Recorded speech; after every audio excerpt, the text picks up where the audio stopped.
And howdy, folks. Welcome to Adventures in Alberon, our 5th edition Dungeons & Dragons campaign. I'm Joe Treff. I'll be your Dungeon Master this evening, and joining me are my friends Matt, Miles, Allie, and Tina. Let me switch over the music. One day I'm actually going to remember to transition it out, but today is not that day. And we'll put in some Alberon theme music for everybody. This song was actually composed for us by 100 Take Wonder on Reddit, so thank you very much for that. It does some really, really cool work with digital sound, can make custom theme songs or different kinds of things that load straight into Syrinscape, which we'll talk about in just a second. But speaking of Syrinscape, I've got a couple of announcements before we get started. So we have a website, alberonrpg.com. We've talked about it a little bit, and there are continually lore things being added to it. There is now a full recap of everything that's happened in our adventure up until now, or going up until you guys actually got into Dinman's Ward itself. So it is pretty recent, maybe going up to session 45 or so. This is session 48, which is called the Forgekey. We have a store. So below there is a link. It has a bunch of cool stuff in it. There is only 2 designs out right now, actually, but there is a third that we're working on. That's going to be the next in the kind of limited edition artist series. So that's going to be super cool. More on that is going to come. And then Matt provided for us last week, for the first time, a Twitch emote that goes out to people who subscribe at the first tier. It is the very short-lived but much beloved Doug the Wombat saying oof, which is kind of like a summation of his entire life. Talon, thank you very much for the bits, as always. And then also I wanted to remind people, we're like a fun campaign. We're all friends, and it's super cool to have people who follow along and watch and everything. Be friendly to each other and chat. Listen to Talon, who is one of our moderators, to Allie, who also is in there and moderates. Just be friendly to each other, as a simple reminder. And then I think aside from that, the only other thing that I have to say is we are using Syrinscape for all of our music, our sound effects. Syrinscape is a super cool digital tool set which allows you to load up your own music or queue up whatever sound effects that you want. And they let you stream it for free, which is super cool. So thank you for Syrinscape. And with that, I think that's all the announcements that we have, pretty short this week. And so we can get into our recap. So, when we last played, you all, Finger Gang, began with the Chained Man, this humanoid beast of rusted iron and huge bladed chains with an internal fire that caused parts of the hulking metal armor to glow with heat. And Guntir, you promptly banished the elemental fire back to the plane from whence it came. You succeeded in picking the complex vault door that protected the confiscated items, stealing some form of narcotic, oddly, one that had seemingly been recently developed, along with a stiletto dagger and some kind of poison. Guntir, you found a bag of tricks and decided to immediately pull from within a panther. Friendly to you, though you scared it immediately off and into the water, you wander the twisted, long-abandoned halls of Dinman's Ward, finding an arc-light key or a reagent that leads to the second-floor foreman's office. You spoke with the dusty, skeletal dwarf, long dead, sort of by accident, confirming that it knew Anasu, the sort of elf in the beige, perfect robes and the very strange, somewhat advanced-looking armor beneath. But this dead dwarf confirmed knowing Anasu, and confirmed that it had many valuable treasures, Guntir, you using one of your questions to ask where the most valuable things were, while I believe making eye contact with Heinrich. So very much kind of it's an interesting move on Guntir's part. You also discovered this note, more of a memo, when you finally reached the 3rd floor, within a quartz desk, in the only wall-to-wall carpet that you've seen so far, although it is very faded and covered with dust. This note, dated all the way back to 1011 Third Age, so roughly 460 years ago, 459 years ago, if you want to be precise. It seemed designed to appease an ego belonging to somebody perhaps feared by his subservience. It also mentioned that Anasu was a researcher, which triggered Anasu's memory to flood back. Anasu was a researcher employed at Dinman's Ward, this sort of workshop that you've been moving through. He specialized in something called Fazarakian techniques, mentioned in the note, which some of you may have heard little bits about here and there. And for those of you who've been following along and maybe watched some of the one-shots, they've been mentioned a couple times as well. But Fazarakian techniques form the foundation for modern-day artificing. And upon recovering his memory, Anasu demanded that you leave, until recalling that he had stolen from this ego to be feared known as the Architect. But he could not recall why. Together, along with some luck from Guntir, you discovered that a massively powerful magical force mentioned in the memo as the Forgekey was merely 20 feet through stone. Between Guntir's magic and Shae's fists, you forced a door of a sort into a room. And that is where we're going to begin this evening. So, let me pull this up. Oop, kind of loud. Sorry about that. One of the problems with doing this live is you kind of have to mix it a little bit on the fly. So, Guntir, you started this tunnel, oozing your form through the rock wall, and then allowing Shae, using her fists, to break through the raw rock of this cavern. You break into this room. You see off to your left a short set of stairs, iron, not rusted or corroded. And as you kind of break through and you can see these segments of stone crumble away and show you what's in this room, the air that oozes in is at once hot and damp. This isn't a room filled with mist, but it does seem to have, and you could hear, boiling water.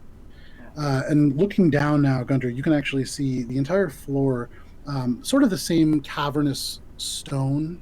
However, there are these two sort of grates, and from them you actually see water bubbling and boiling beneath. Here and there, you can actually hear these bursts of steam that join the little bit of a cloud in the air. Although it is so warm in this space, it seems to almost immediately return into this water form, and you can actually see drops of water moving down the walls and across the floor and into those vents. Guntir and Shae, I would say that you're the only people who can see crowded into the small space that you are. But you can see beyond. There is in front of you this almost column of fire, elemental fire. You can see it seems to drop down from below and seems to almost disappear into a vent, like an event horizon behind the sword itself. And the sword is a almost polished black metal. It seems to almost shine with the light of the fire that's above it. You can see the hilt itself seems to be made of geometric bars, two of them that have been twisted together to form sort of a handguard. You can see the end of it, no pommel, but instead a loop, iron, about the size that it would take to fit your fist through. You can see now also, there seems to be fire beneath the sword, but it drifts up. And both the fire below and above seem to disappear into something either behind or within the blade itself. There is no fire that oozes out from it. The back of the room, you can see there is, behind the sword, maybe at one point containing it, you can now see there are remnants of it that are burned away. This sort of pedestal almost, at one point, though it has been melted away. A lot of iron slag that kind of oozes down this 4-foot tall stone platform. You can see behind that, there is an area that is somewhat obscured. No more than maybe 20 feet cubed.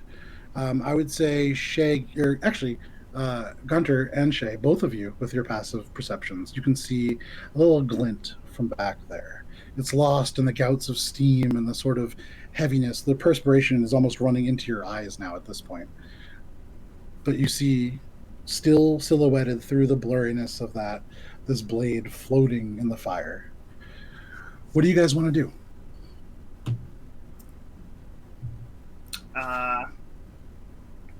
It's hot. Yeah, real life too. What do you want to do, Shae? Fire is not my realm of expertise, Guntir. I don't think it. Well, Maybe fire giants. Fire elemental. It's not mine either!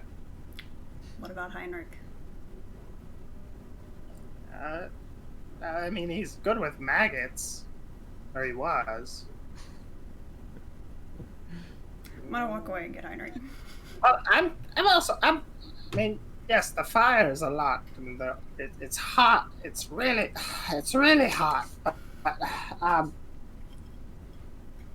I'm talking more like, what do we do with this Forgekey and not blowing up the entire city?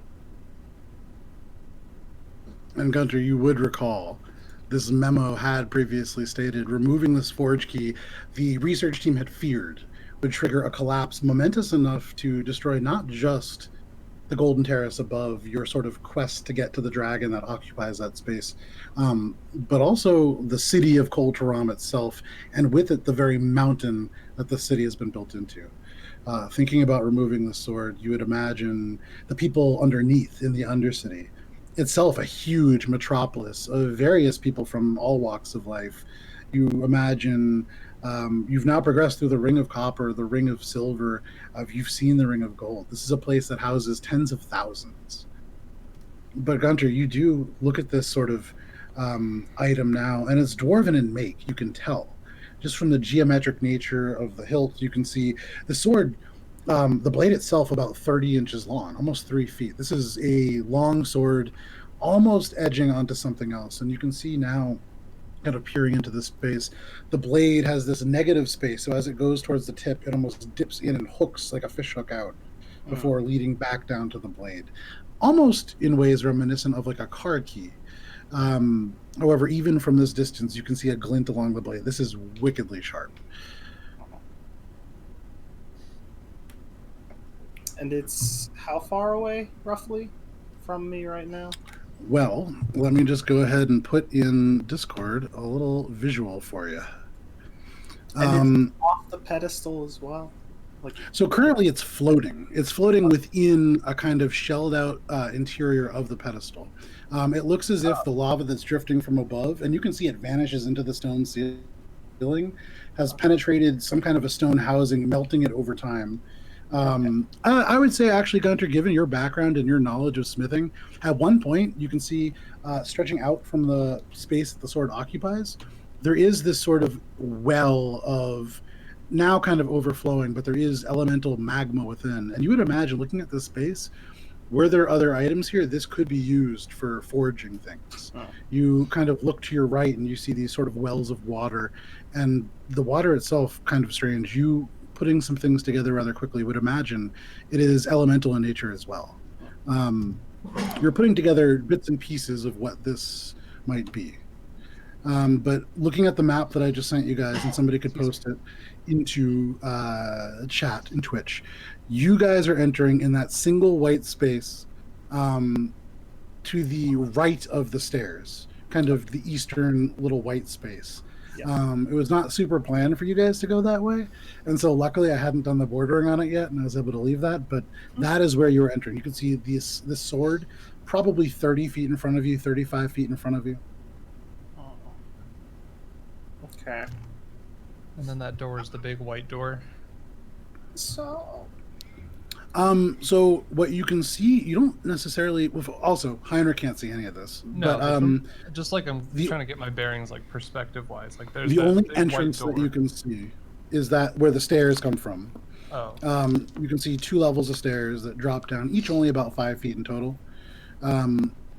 There are iron steps, and they don't seem to have the same kind of corrosion. Nothing in here is especially aged, and looking at the kind of moisture that's going, it's constantly accumulating and dripping down. And so you're imagining there's too much movement of it to really settle and cause damage. But you're the only entrance that you can see from this vantage point is that kind of staircase. Because this is, it's still, so the room that we're in right now, not this one. Sure. With the desk, and then the button that opens the door behind it. The door behind it goes to, like, what would be from the orientation that's like south, I'm guessing, right? You would imagine, yeah. Because we put the hole in the wall to the off to the side of the desk, and that's what goes there. Yes, you would imagine, Okay, should you find a way to open that large door, that would lead into another section of this laboratory or this workshop that would at some point perhaps connect to this. Gotcha. Well, that's all I needed to know, yeah. So I was just wondering, I thought the door was somewhere else. But okay, it is. Well... Do we need this key? I don't really think we should mess with it. It sounds like we're gonna kill everything here if we do. I don't know. Yeah, well, that was what I was gonna say. So, good. So should we? So back over at me talking to Anasu. Sure. I want to ask him, Anasu, I think they might have. Do you think you could take a look over where Guntir's made that wonderful hole and see if any of this looks familiar to you? We're looking for look at the Guntir hole. We're looking for. It is a Guntir-shaped hole that leads 5 feet back into Shae fist-caused cracks. So Anasu kind of looks past you. There's some dirty jokes in there, but we're not going to make them. I think we were looking for the keeper, right? The keeper goes to the guardian, and the guardian is a threat that impedes our progress up to the architect. If I remember this correctly, we were the trying keeper to is a way to control the guardian. Right. But allow me to inspect Guntir's hole. And he walks past you, peers into it, and you can see. Shae, you see. Shae, man. Yeah, that was. Shae, you kind of feel the presence of this elf as he walks, and he kind of, without saying anything, he seems still to be a little bit intimidated by you. He tries to sort of peer past you, and peering past you. Back out. Hold on. I said, hold on, I'll back out, and I'll slip around him. Okay, so you slip by. It's really hot. He crouches in, and you can see he nods to you, Guntir, but his eyes squint, and he looks through. He pulls his head back. He smiles just a little bit. What was that? We probably shouldn't touch that, huh? That is a very good idea, Guntir. He turns and immediately goes right back out to you, Heinrich. That item that Guntir has uncovered within his hole, that is the Forgekey. I've seen drawings of it, but not the Forgekey itself. That means that he's found a way into Jared's laboratory, which is both suicidal and quite impressive. Who has found a way? After hearing this, I'm going to go Guntir. And they're like, I'm gonna go into Guntir's hole to check out the booty. So, Morwen, you make your way now kind of past Shae, who's just getting out. You put a paw on Anasu's shoulder and kind of push him aside and look in. What are you looking for? Check it out. I just haven't seen what everyone's talking about, so I want to see. Make a perception check. Sure. You see that over there? Guidance. Okay. How do you assume you want as well? Are you looking for booty? True, I am looking for booty. Whoa. Nah. 25. Okay. You look in, and as you do with the 25, you see everything that's been described so far, but you can also make out a few other details. On the sword, you can see kind of along the hilt, and there are no wraps. There's no like leather or kind of cord like you would normally see. This is just like a single piece of metal, it seems like, before you get to the actual handguard, which has been added on. But there are runes carved into it. You can't read them. It's A, not in a language you speak, and B, you're not great at reading anyways. But you kind of squint and make that out. And as you look at it, it becomes just a little bit more clear. And you realize before, the way that the sword was oriented, the fire burning down from above and below it, making this almost single column that's flowing into the sword. It was kind of reflecting off the face. You couldn't quite see it. And you noticed ever so slightly, just millimeters perhaps, the sword seems to have shifted to face you. So minute is this movement that Shae, Guntir, actually Shae, you're backed out of this hole, so you don't see any of this. But Guntir, even your passive perception of 19 does not notice this. I'm going to kind of sidestep a little bit to see if it just keeps following me. Move a little bit to the side. What is your passive perception? 15. It's the trick of the light, maybe. Move to the other side. Doesn't seem to be turning. That's the Forgekey right there, I think. I'm gonna go. Pretty yell at impressive. Heinrich. I'm gonna get out of the hole and tell Heinrich. I'm gonna get out of the hole. Heinrich, All right. Yeah. there's runes on there. Go read them. Be useful. Is this the way we're proceeding? Do we all agree? Instead of charging through this main door? Well, probably and where the honestly, Guardian speaks up a little bit. One thing that we need to be aware of. So I was attempting to steal something from Jared. Many years have passed, but he doesn't forget. Not a single detail.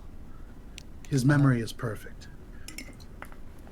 We must proceed with great caution, and I know you said that you are growing tired as a group.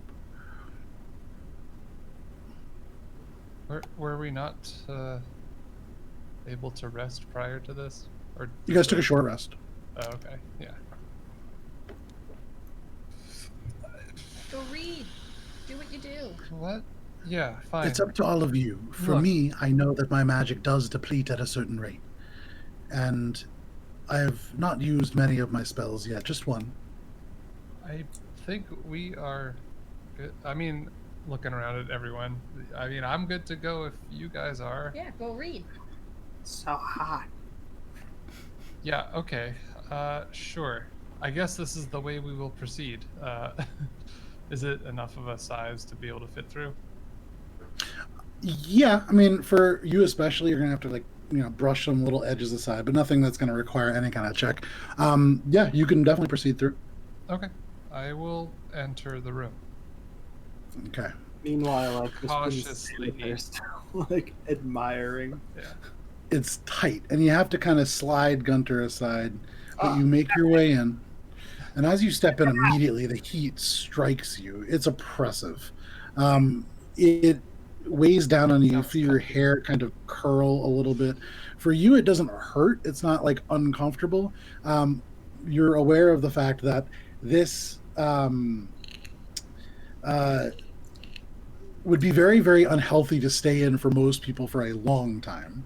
Not enough to be maybe causing damage to somebody, but you would imagine this is the kind of temperature and the kind of oppressive dampness, for lack of a better word, that could cause somebody to pass out. It's a sauna-like conditions. Sure. Hot in there. Says Guntir from behind you. Again, But I hear you. you take the space, you look up to the left, and you can see this peculiar sort of light coming off from the side. I would say from this particular angle, you actually make out, so up the stairs go up to a little landing and then up again. And you see up there the edge of what looks like, and there is, dust kind of hanging off of it, a little reddened wood table or cabinet of some kind, and atop it this large jug with several corks sticking out of it. That's all you can kind of see in that room up ahead, and that seems to be the only door. What is your passive perception? Fucking 11. You look around, you see a sword, you see some stone. No, that's cool. That's cool. Read on the That sword. jug caught my eye. How far away is it from me? So you would go 10 feet up the stairs, 10 feet up the stairs, maybe 30, 35 feet. I'm gonna mage hand it to me. So I'm Okay. thinking. And then, Guntir, as you speak, you can see Heinrich look to the left and then reach out a hand, and you see those little glyphs glow on each fingertip before poof, they separate and form the mage hand that stretches out. I don't think I'm looking at what he's doing. I'm like, I'm looking this way because I'm like, I think we should probably be pretty careful in here and not The touch hand And I'm thinking drifts away. for an alternative course of action. because that is a dangerous thing, and that's coming from me. And as Guntir monologues this to the rest of the group, who nobody is nearby you, Guntir, you're kind of murmuring to yourself. Jay is the closest, and she's 10 feet away. Talking to Heinrich.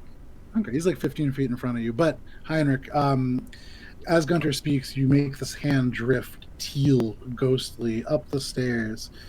It reaches out, and you watch as the hand wraps around the neck of this jug. It pulls it, and it moves about. I'm trying to like tip it. Yeah. Yeah. I'm just gonna make sure it doesn't fall. Like if it's too heavy, then I'll let it go. So slowly, you gingerly lift it up, and as you do, it moves about 3 feet off the table before ching. And you look, and you can see it seems to be almost chained, as if not meant to be removed from that area. Okay. I'll put it back down then. Okay, gently, this ghostly hand sets it down. So, I'm like, I turned around and he wasn't there, so I'm moving up to him. So I'm thinking we shouldn't touch anything. I was just saying, and I think that we should probably seek an alternative course of action given the circumstances. That's a powerful thing, and it's hot. I'm gonna go read it. I'm just gonna look at Guntir and just kind of like do one of those like, yeah, okay, and I'm just gonna turn around and go read it because Morwen said something about writing on it. So Heinrich turns around. He looks at you, Guntir. You see the one black eye, the one gold eye, and he gives you kind of like, you know, in high school, where you kind of like nod to people you knew in the hallway. He gives you about that much of an acknowledgement, and then just heads straight off into the room. And as he does, you notice, although there is kind of this humidity, it kind of falls and collects on the horns and runs down slightly. He's not sweating. But Heinrich, you go up and you look, and as you do, this rune, not in Dwarvish, in Giant, shifts and rearranges itself. And it simply reads Forgekey. You look, and with your passive perception, you can actually see there is other writing. Would you get closer to see it? How far away am I right now? I'm scurrying right now, probably about 20 feet away. Which direction are you scurrying up the hall, Heinrich? I mean, not Heinrich, Guntir. I'm following Heinrich. Okay, so you kind of hurry to catch him. Hey, You're entering the room now? well, yeah, I'm like, hey, wait, we were gonna not touch anything. So from 20 feet away, what can I see? Do I have to get closer? And if I'm getting closer, do I feel anything like a sense of dread or power or whatever? Kind of take a step forward and another. You just cross 5 more feet. You don't feel any kind of, you know, radiant dread. You think back to the sort of feeling that when you first entered this area, actually, in the domain of kind scale, that kind of fear. Nothing like that.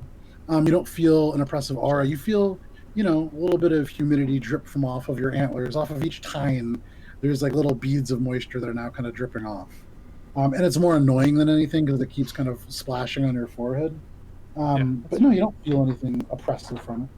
Yeah, I want to just get as close. I just want to get as close as I can if I can read it without touching it or crossing any like markings or thresholds or any part of the potential like setup that it is part of, if that makes sense.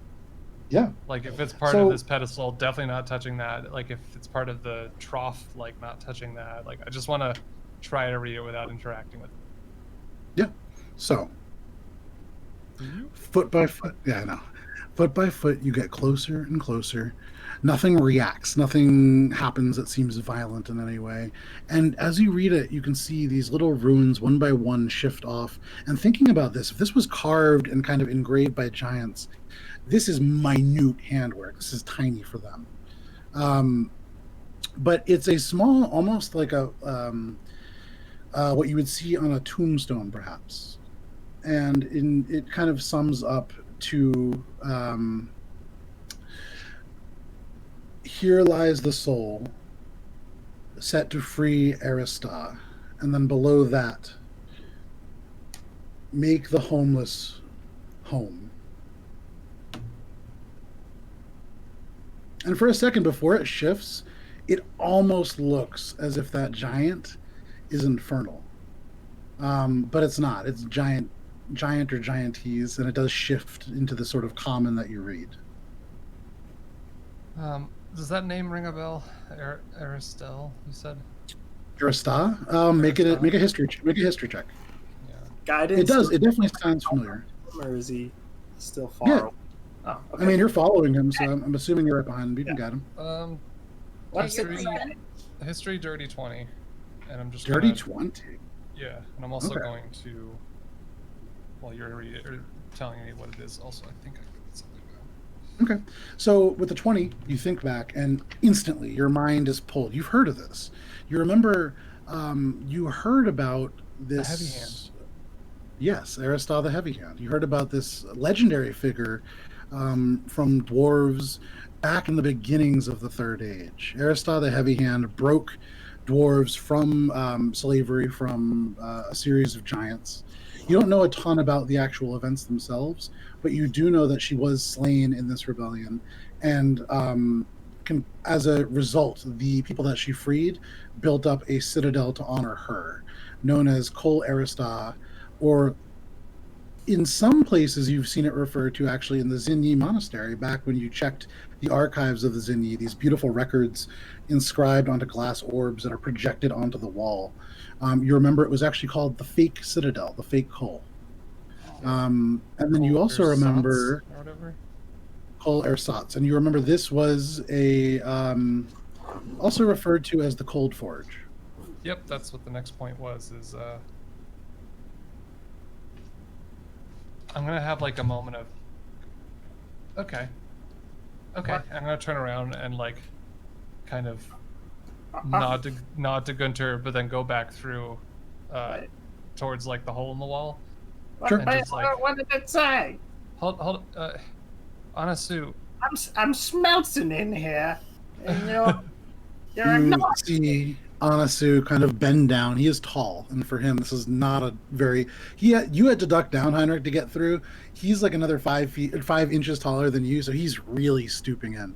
But he emerges. You see, he kind of lays a hand upon him, and the little bits of stone that are on his shoulder, on this beautiful, flawless beige cloak, off and falls down as he prestidigitates things off of him. But he steps through. Yes, Heinrich. And you can see already he's produced this sort of handkerchief, and he is now dabbing this sort of, he's sweating. Oh dear. Do you know of the Cold Forge? The Cold Forge, yes. It is where this item originates. That's exactly what I thought. Have you been there? Certainly Ever? not. The Cold Forge went quiet. Really think about it. Almost 800 years ago, given the time that it is now. Right. 200 years prior to my time. Were these things made without needing an immediate use? Like, would they? You said this one has been here for too long to be removed safely, right? We believe that as it has been anchored to this place, and he points, and you can see it was originally housed in almost this metal structure that is slagged down over the ages. This has become a part of the tectonic activity here. The candlelit sway below that you must have passed through, the shimmering platform if you pass through that, or the broken mirrors. Any of those run off the power produced by this thing.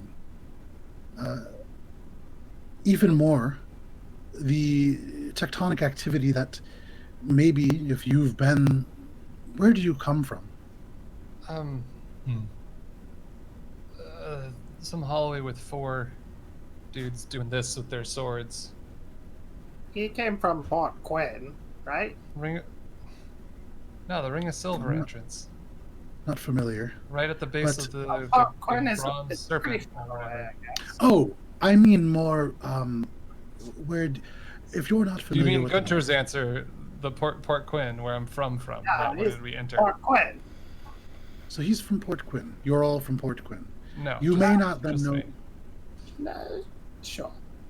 And now, like, one by one, Helia kind of comes through, and Shae, are you going into this room? I'm getting close enough to hear, but it's real hot, and I'm not real keen on going in. Sure. So you and Karadek are kind of staying just outside, 10 feet beyond the room itself, and in the sort of more comfortable, carpeted ante-room or sort of lobby. You now see Anasu still dabbing away at the sweat. If we remove it, without replacing it with something that could channel a similar energy or amount of energy, it would be sort of like taking an engine. Now, you don't know what an engine is, do you? I imagine it would be like, well, you grown up on the ocean and Is it kind of like large rock? storms, the pressure, You're from the and ocean. all that kind of stuff. Imagine mind. sailing a ship. Imagine sailing a ship, and then the water beneath it were to vanish. You would drop a long way to the floor of that ocean, and it would be traumatically bad for you. It would be similar here, except instead of taking away an ocean, you would take away the very source of the rivers that run, the springs that keep certain areas alive. It would be disastrous, catastrophic, to not just Kulturam, but the north. Right. So, And like I so- was, So, if you have been around as long as you've been around, in your time, were there any rumors of other keys, possibly at the Cold Forge, or that had made their way out? Because Not we had keys heard of like this, but the there are word many. key when we were in the Undercity, that place that you just learned about. There were a bunch of people looking for some sort of key. I don't know if it had anything to do with this, but I think the similarities are a little more than coincidental. This Undercity that you're talking about, I remember it's in the drains, between here and the area that was carved out to allow for the water to flow, should there ever be floods, long before this was a frozen place. There was a item built or constructed. It's called a mythal. It's ancient, long before dwarves and man and tiefling stepped on this planet. But it allows for a certain amount of control over the things both beneath and above it. It can be turned, it can be flipped. What does that mean? What do you mean? I'm confused. You mean you I can don't turn the know, world so- upside down? You can turn the effect of this item upside down. At present, it is set to allow certain magics to perform beneath the city at a much less optimal rate. It kept the original inhabitants. it makes it go up. Well, then the psychic powers of the creatures that lived below, although if so much time has passed, I could not tell you if they still do, would experience a resurgence. But magic wouldn't function quite as well up here. Well, that would be bad for the dragon. Yeah, but that would also be Bad for me and you. bad for everyone, it seems. Eh? Ah, What if you do like a halfway thing? Again, I don't know very much about the specifics of the item, but do you have the book still? I think What book? Jared The would dagger know. in it? the architect, of course he would know. He knows about everything as far as I could tell. That you And you found? think he's in his office, so like stick? a point in the general direction that he indicated was where he thought he might be? It's from the I don't know Undercity. where Jared would be, but if the halls here are, and he kind of looks about and you looks behind, you see the faded carpet and the sort of just dim state of the lobby. I would imagine he hasn't tread. If he has not come here, he is not mobile. Perhaps he suspended himself when whatever happened to this place happened. Oh. But I doubt very much that he is dead. Oh. Wow. Hmm. Who? As much as I would like to have that, I don't think we can have it at this moment. I have zero desire to have it, rather What? just to stabilize this area. I want to have it. That's what I meant. I am concerned for what would happen if we took or moved that. Right. Enough Shae. so that I am not going to take or move that. Good. I am more comfortable than I was prior to you stating that. Helia just claps you on the shoulder. You're growing, Guntir. Shae. That's about Yes. 5'2". Shae, do you still have that book that Morwen recovered with the dagger in it that might have been this key that we were talking about? I have the dagger. I don't believe I have the book.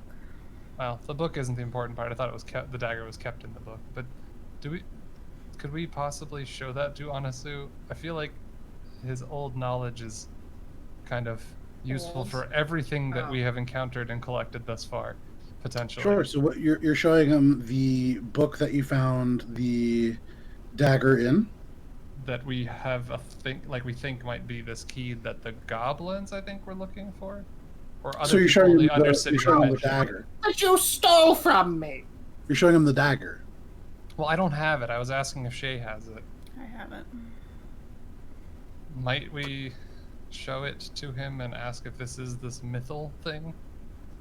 I mean, if this Forgekey is the sword, then some other tool may also be a blade of some kind. It would track.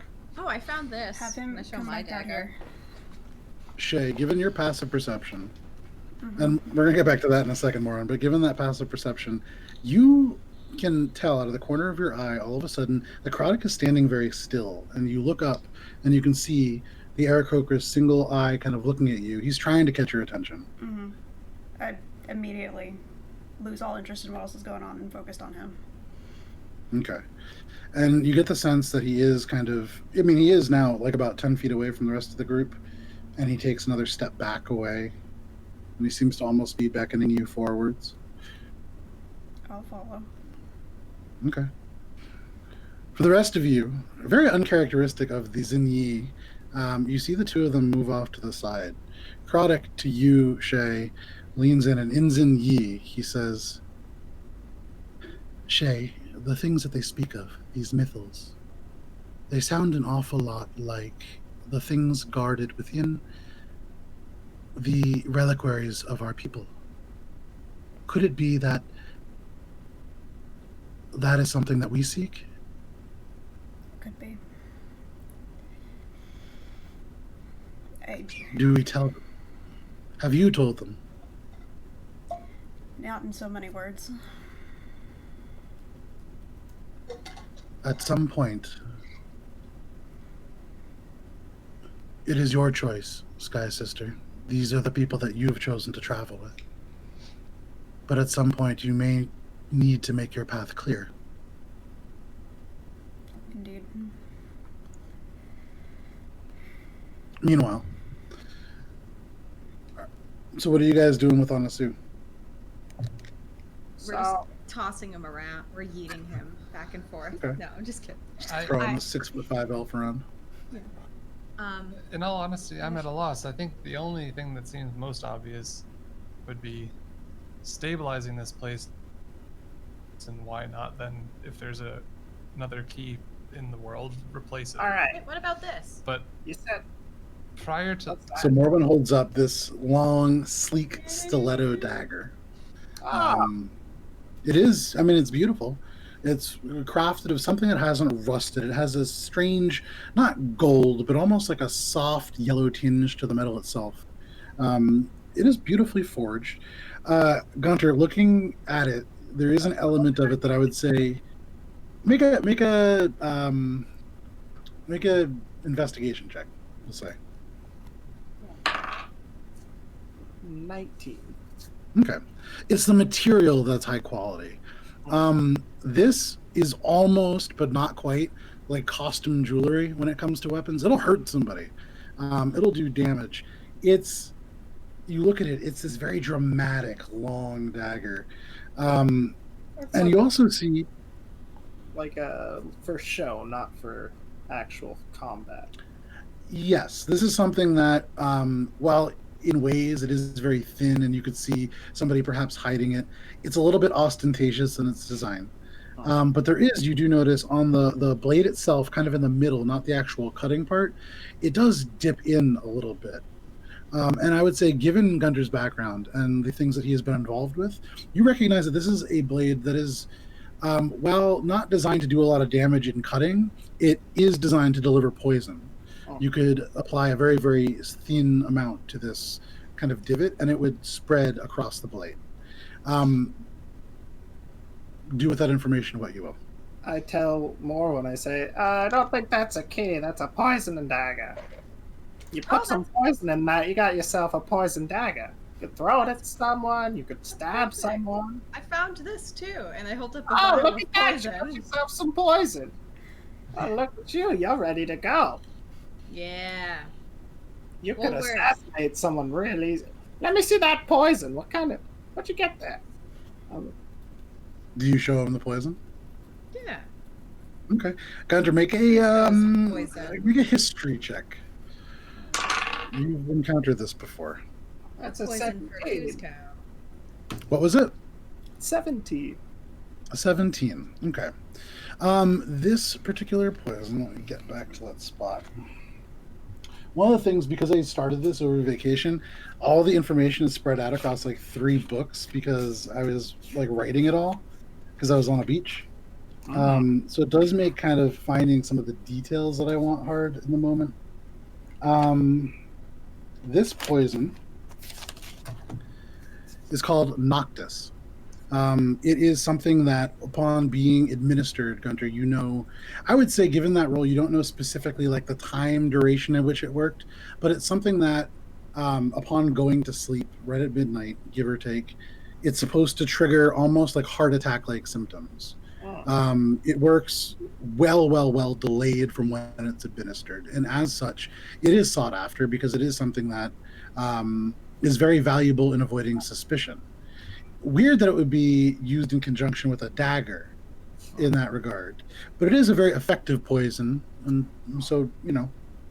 Oh, you're gonna want a different poison than this. See, this here is Noctis, so this'll kill someone real discreetly. This is good, you know, put it in a drink or something. You want some stabby stab with something that'll really kick in quick, you're gonna look for something else. I'm slowly backing away from the I two still of them. keeps. Like, yeah. Oh yeah, keep it. That's valuable stuff. Real This good. is- Real good. Maybe I could sell it. Yeah, Jay, don't. you realize all of a sudden you're in Crodic's private little corner. Like, all of a sudden there's other bodies kind of in that space because people have backed away now. You see Morwen and Gunter both with kind of gleeful expressions and holding a dagger and a vial, and it doesn't bode well. But as they're having this conversation, what do you guys want to do? You have Chrodic, you have Helia, and you have Anasu. You guys are in this sort of hot, humid space. So, I vote we leave the hot and humid space because I've been in here this entire time and I am just cooked. Yeah. You can the see in only way Gunter's to- wrinkles little pools of perspiration. So the only logical way to leave it is up and through. That was our goal. Well, what about that staircase right there? Well, that's kind of part of up a little. Aren't we worried about the big beastie? Yes, and that's why I was hoping we would find this keeper. So maybe it's in there. Do you know where that Could leads you- to? I'm talking to Anasu. That, again, you've managed to break into Gerard's workshop, and nobody's really done that before. So you're an idiot, but a very direct one. Is that like an old word for genius? You It's just Elvish. been an asshole. I would I'm just gonna imagine- whisper to Gunter and be like, no, it's not. I would imagine that if we progress through there, we'll find the things that Jared was working on. Between you and me, I do know that the research we were engaged in was around constructing these Azers. We've seen one already, the Chained Man. Oh yeah, he's gone now. Well, for the time being. He's, It is- he's pretty good. Good and gone. You see doubt in Anasu's eyes. We also have, he's called the Hatchet Man. He processes processed raw material down on the first level and was really more of a showpiece for the public. The first level was meant for everybody to see. Oh, I think And we as found you- that guy. That's that fancy entrance we came in through. Yeah. Well, then you saw the 4 figures. You saw all of the Azers. That room. Each of those statues, if you looked closely, and I imagine you must have, you are all so careful, Oh, of course. each represented one of the figures. And so you Certainly. must know the third, this guardian, probably the most terrifying of all of them, to be honest. The fourth wasn't finished, at least not when I was present. Oh, is it the leather guy? I don't know much about the fourth. There was a lot of secrecy around all of the Azers. Jared completed them himself. Hmm. But this last one, he was obsessed with. It drove him in a way that none of us really saw. Might it still be, and then just kind of gesture up the stairs. Only very one well way to might. find out. Also, Also, was, it's getting really warm still. was his plan always to just make 4? I mean, if he's still alive and makes them himself, is there a possibility he's just decided to make a whole bunch more in the past 400 however many years. years you've That's a been good question. in a I don't floating pretend ball? to understand a mind like Jared's. He is brilliant in a way that I've never seen. He succeeded in Cold Taram, a place where no non-dwarf is supposed to succeed. He could do anything. You think he Shall can we get move this up? out of here? He looks at the sword. Of course. As I said, he could do anything, and removing a sword is a thing. I mean, without, all of the negative consequences that you've already told us about. Well, not immediately, but I'm sure he would understand how to do it. Okay. So it sounds to me as if we should find Jared or find his office and go through his stuff. I wouldn't go through his stuff, but if we could find him, I would imagine maybe I should stay hidden, and maybe don't mention me. Yeah. But if you could find him, then you could, I'm sure, enlist his help. He is very involved with himself and would appreciate any compliment that you gave him. Well, don't Yeah. you worry about that. I've got a way with words. Yeah, No, we're that does charming as worry me. hell. Yeah, don't worry, honestly. My reaction is the same. I know your feeling. No, I'm charming. Ask Chronic. Chronic, aren't I charming? Craddock turns and looks, and you actually can kind of feel Shae. Craddock bumps into you a little bit as he starts. Yes, Morwen, you are very charming. Yeah? He turns to Shae. And you can see there is he's becoming more and more uncertain about Morwen as time passes. You're beginning to realize. Mm-hmm. Yeah. They're just gonna So- shrug a little bit. Alright, well, I are we propose going? we move. No, So don't. let's move. If no one's taking the lead, I will do it. Although I am not stealthy, so please, anyone, stop me if you would like to do it cautiously. And I'm just gonna start walking towards the stairs to go up to the second room. No, Isn't it- Heinrich, Chink, stop. chink, you hear the rings of Heinrich's scale mail kind of go off. And then kind of this, again, chink, chink, chink of Guntir following, both very loud in front. So marching order is Heinrich, Guntir, who else? Me. But I'm Okay, gonna so go Heinrich? snuck and go ahead of Heinrich. Or I'm gonna go Make a stealth, Heinrich chill, and I'm gonna go snuck and go ahead of him. make a stealth check. I'm confused. Are you actually going to scout the room? She's going ahead of you guys, but you guys are That's going none as of a your- group, I believe. It's none of your business. Well, if I don't know, then there's not But much yeah. use to No, I'm stealthing into a telling room. Ugh, Heinrich. If you're going ahead, then I will stop and wait. Yeah, I'm going ahead. Thank All right, you. I rolled Okay. a 23. So everybody begins to move, and then Morwen just goes, stop, and Heinrich, you stop, and Anasu my kind of bad. bumps into you from behind, and Helia stops in time. The I rest of smirk. actually everybody else stops, I smirked but- to no one, just being like, finally. Like it just took like walking into potential danger to get something to happen. Yeah, Anasu kind of bumps into you, and you turn, and when you look back, Morwen's gone. Morwen, what was that stealth check? 23. 23. So more when you emerge, you go up these stairs, up the riser, and then up around the corner. In front of you, this room emerges. You see first, immediately in front of you, this huge jug. It is almost the size of your shoulders down to your waist. It's huge. And you see these different colored corks all emerging from this ceramic piece. It is set upon a table you can see is actually chained and attached to it. You also see the room itself. It's like this square room, fairly small, a little support structure going from floor to ceiling on either side, maybe a foot out from the wall. You can see there's a fireplace, although currently cold and dark, next to a chair that is this beautiful purple material across what looks like a wooden frame, although painted gold, although that gold has faded significantly. You see there is, in front of the chair, this kind of small purple footrest. And then up above, where there would be a mantle on this fireplace, there is instead a solid gold picture frame, maybe about 2 feet tall by a foot wide. And in it, you can see this elf, a wood elf. Except instead of this almost copper-like skin that you've seen on Ariadne and others, it's almost like a faded gold. The eyes are brilliant, these viridian gems that seem to look down at you through the paint itself. There's a half smirk that reveals white, straight teeth, and his chestnut hair drops just below the shoulders. He's dressed in stark white shirt with his patterned cuffs and a purple vest with silver buttons and embellishments along the midline. And around the forehead, you can see this set of very steampunk-looking goggles. Although one eye seems to have a series of magnifying glasses that can be set down in individual lenses to create a longer or shorter view. You can see there's a little table that's flush against the wall that jug is sitting on. And that's kind of what you would see. Is there any other stairs or doors? Is there another? Yeah, stairs.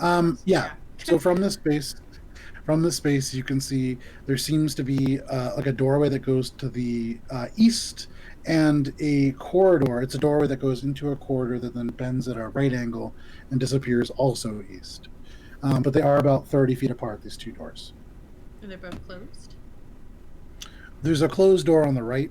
It's metal and has that kind of leaf-like pattern that you've seen now on this floor. And then the one in front is just an open hallway that turns to the right. Okay. And there's no one in here. Not that you can see. Okay. Oh, I'll go back. All right. Coast is clear for this room.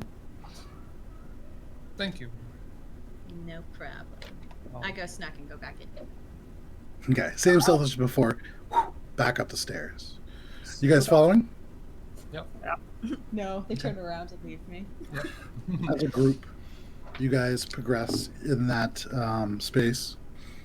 Up the stairs. It's a little cooler as you leave this room. You can actually see elements on the top of this sort of doorway that goes from the stairs into this anteroom.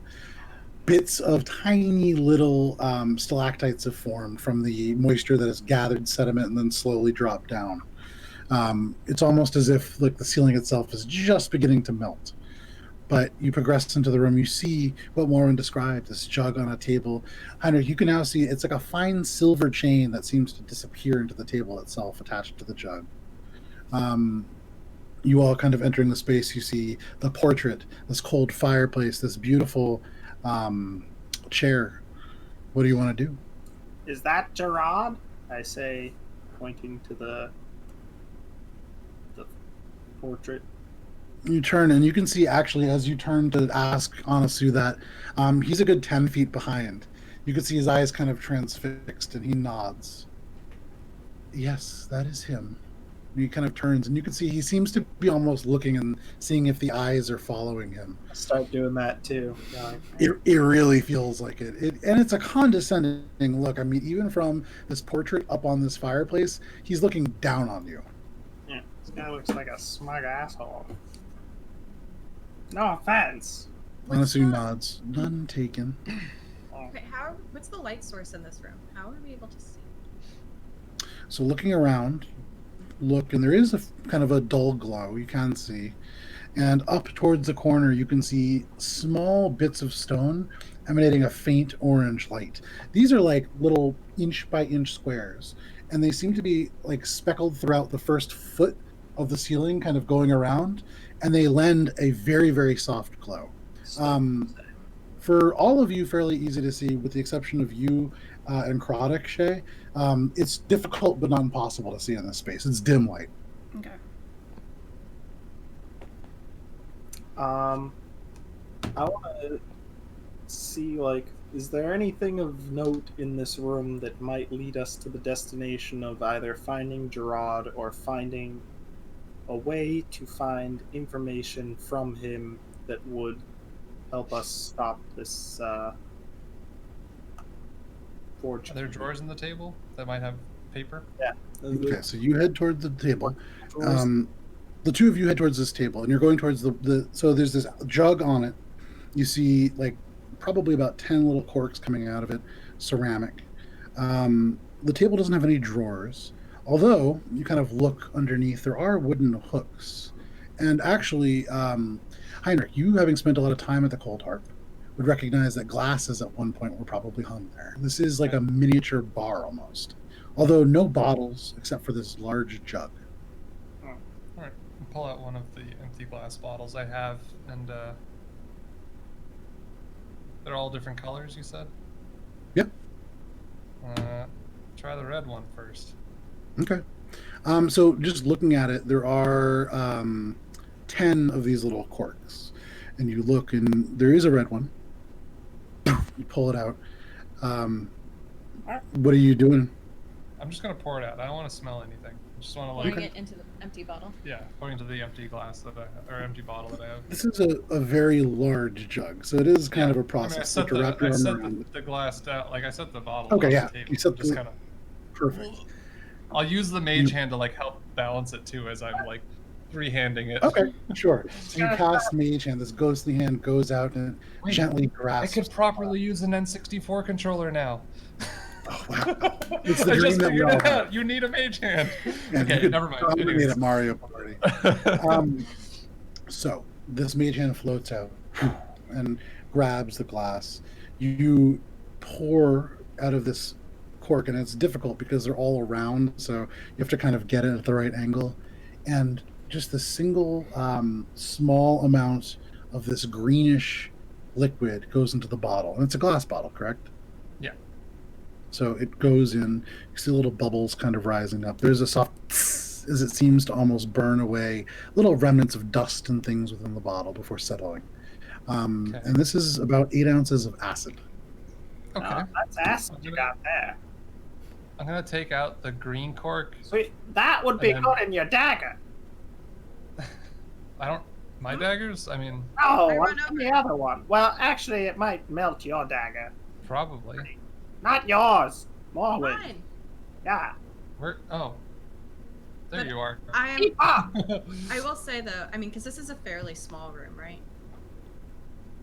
Is it, Yeah, like... it's only about maybe like 30 by 20.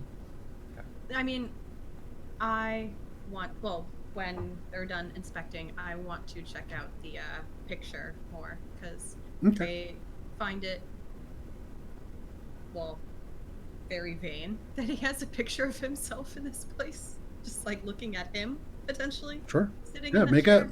an investigation check.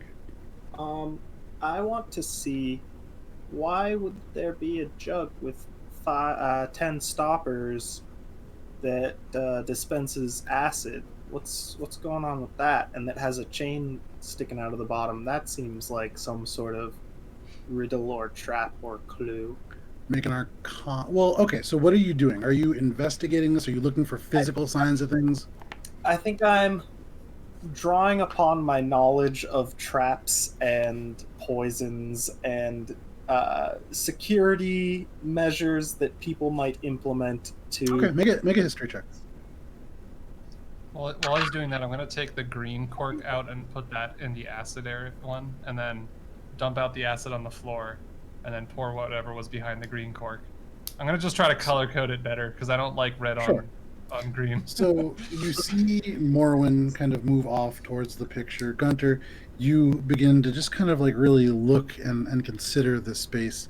Heinrich, you Put the cork back in, and you kind of like switch them around, and you try to pour out from the other one. Yeah, so I'll take the green cork out, and I'll put that... It's like the red cork is still on the table. I'll take the green cork out. I'll put the green cork in the acid one that the red one was in before. Right? Okay. And then I'll pour out and see what comes out of that one. And if that one's red, I'll put the red cork in it and be satisfied. But if not, then I'll keep doing this until all of them match whatever pours out. Sure. You pour, you turn it, and although you hear this kind of sloshing sound, nothing comes out. Of the green? Correct. Darn. Well, red's good enough, I suppose. And I'll just kind of put it in and inspect the chain more, how it goes into the table. Okay, so you kind of put I it guess back along in. with Guntir at this point. So, so with that, we'll switch over real quick to you, Morwen. You approach the picture. You hear behind you as Heinrich dumps 8 ounces of acid out on the ground, and it begins to just immediately burn away at the rock, and you can see it bubbles up, and little bits of almost like sand are getting like thrown aside from it as it actually eats probably about a foot into the floor. Nice.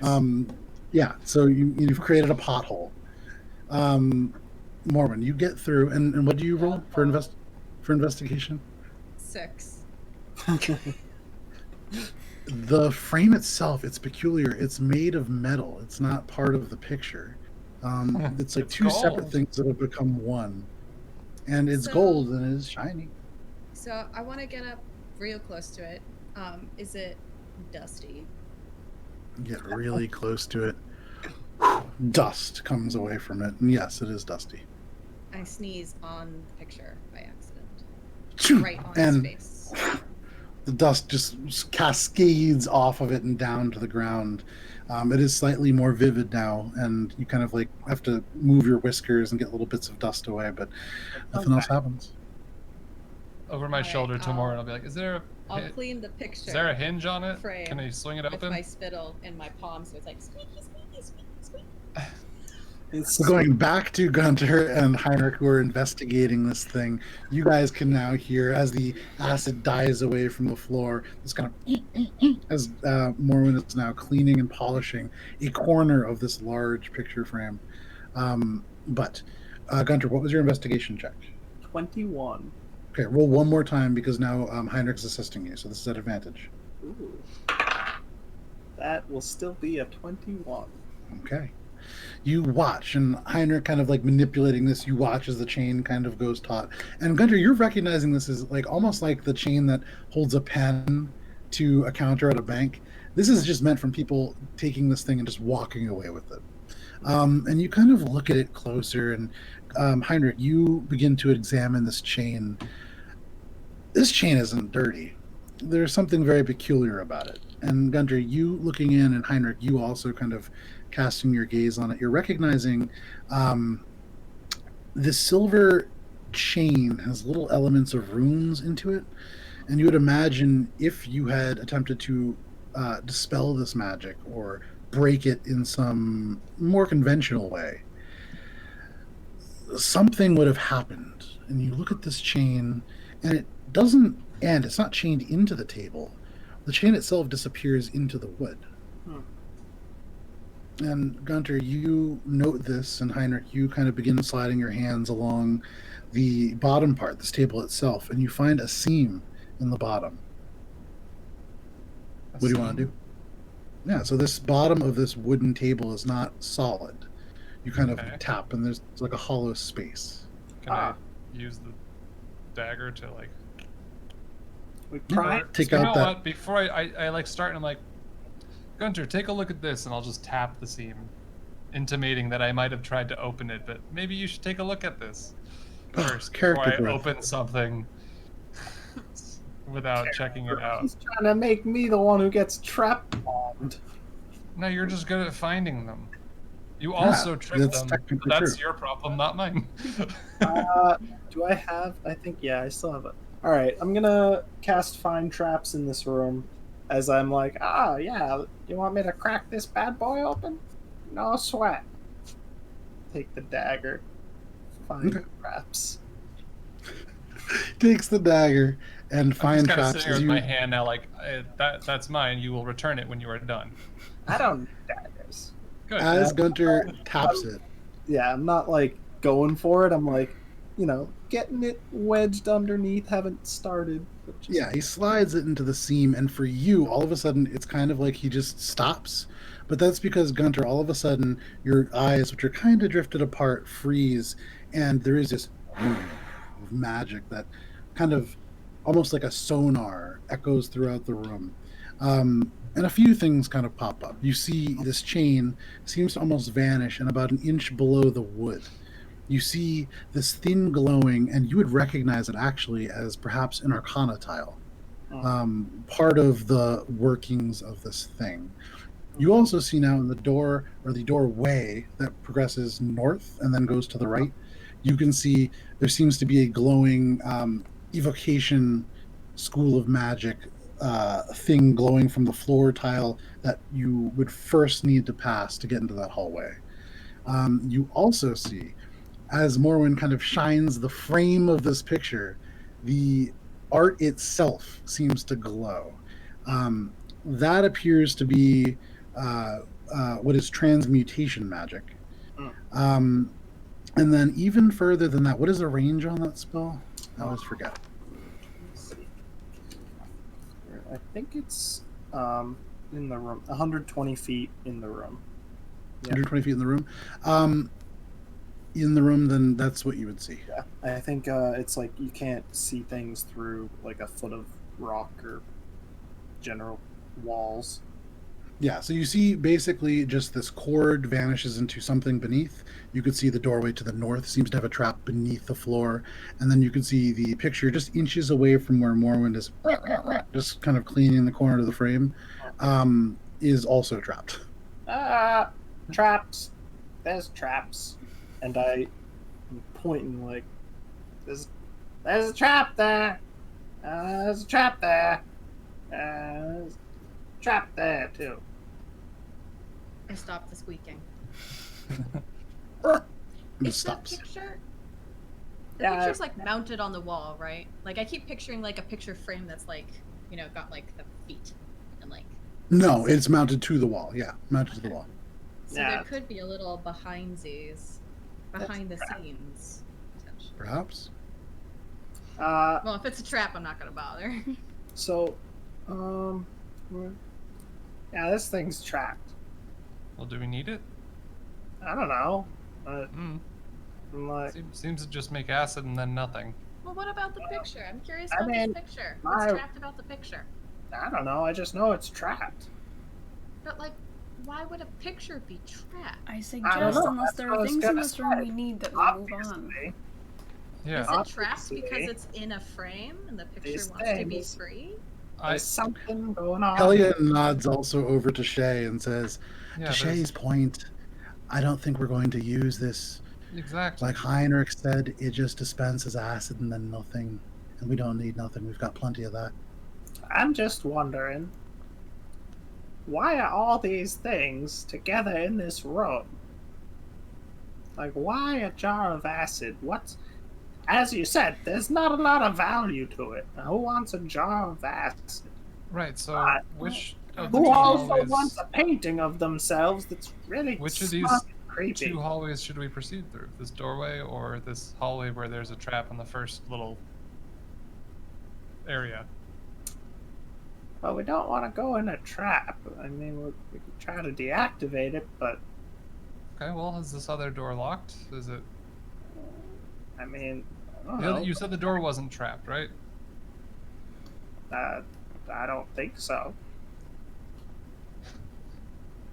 I sense no danger. All right, I'm gonna go and try to open the door. Anyone again, stop me if you have a better idea or you are better at doing this type of thing. And I start Me. walking towards the door. Me, Good luck. I mad dash before him, ahead of him. Okay. Fair enough.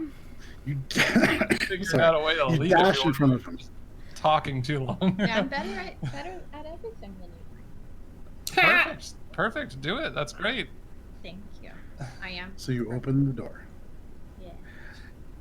You can see, as you open it, there is a room in front of you and then another room beyond that looks almost exactly the same. You can see they seem to be maybe workspaces, and you guys are transferred back almost to Gamble's workshop. There are similar kind of crafting elements around. Um, you can see there are perhaps what look like at one point forges here, these 10-foot tall cylinders of ceramic, although you can see the fire burns in the one far from you. The one close to you is cold and out. Um, you can see. What is your passive perception? It's not super high. Mine's 15. Okay. You can see that there does appear to be a couple of tools kind of scattered on the table.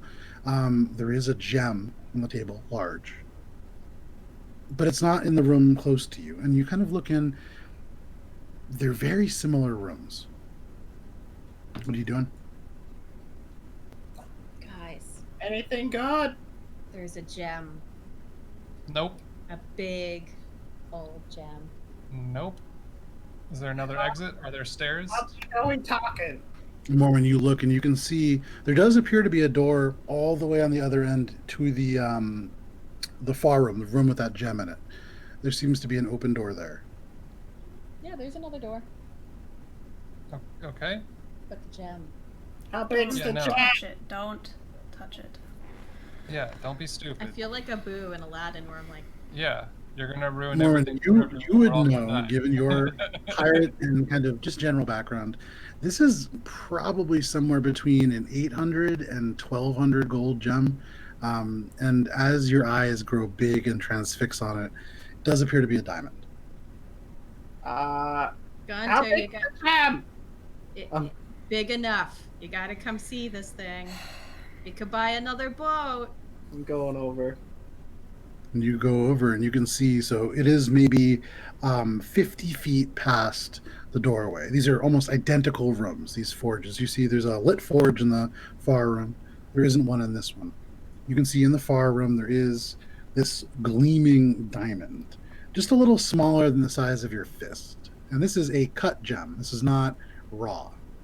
You would imagine this is 1,000 gold piece diamond. You, with your passive perception, would also notice these kind of glints, and you see there are 3 silver bars in that far room as well. Trade bars, so each worth maybe 50 silver each, or 50 gold each, rather. And looking at the tools, they're elements of a jeweler's kit. Oh, I'm And gonna. then, I would say with your passive of 19, right? Yeah. You notice these are not identical rooms. You kind of shift. There is something between them. Almost like a membrane, or in your mind kind of goes back to that entryway. It's like a very thin, almost glass thin quartz.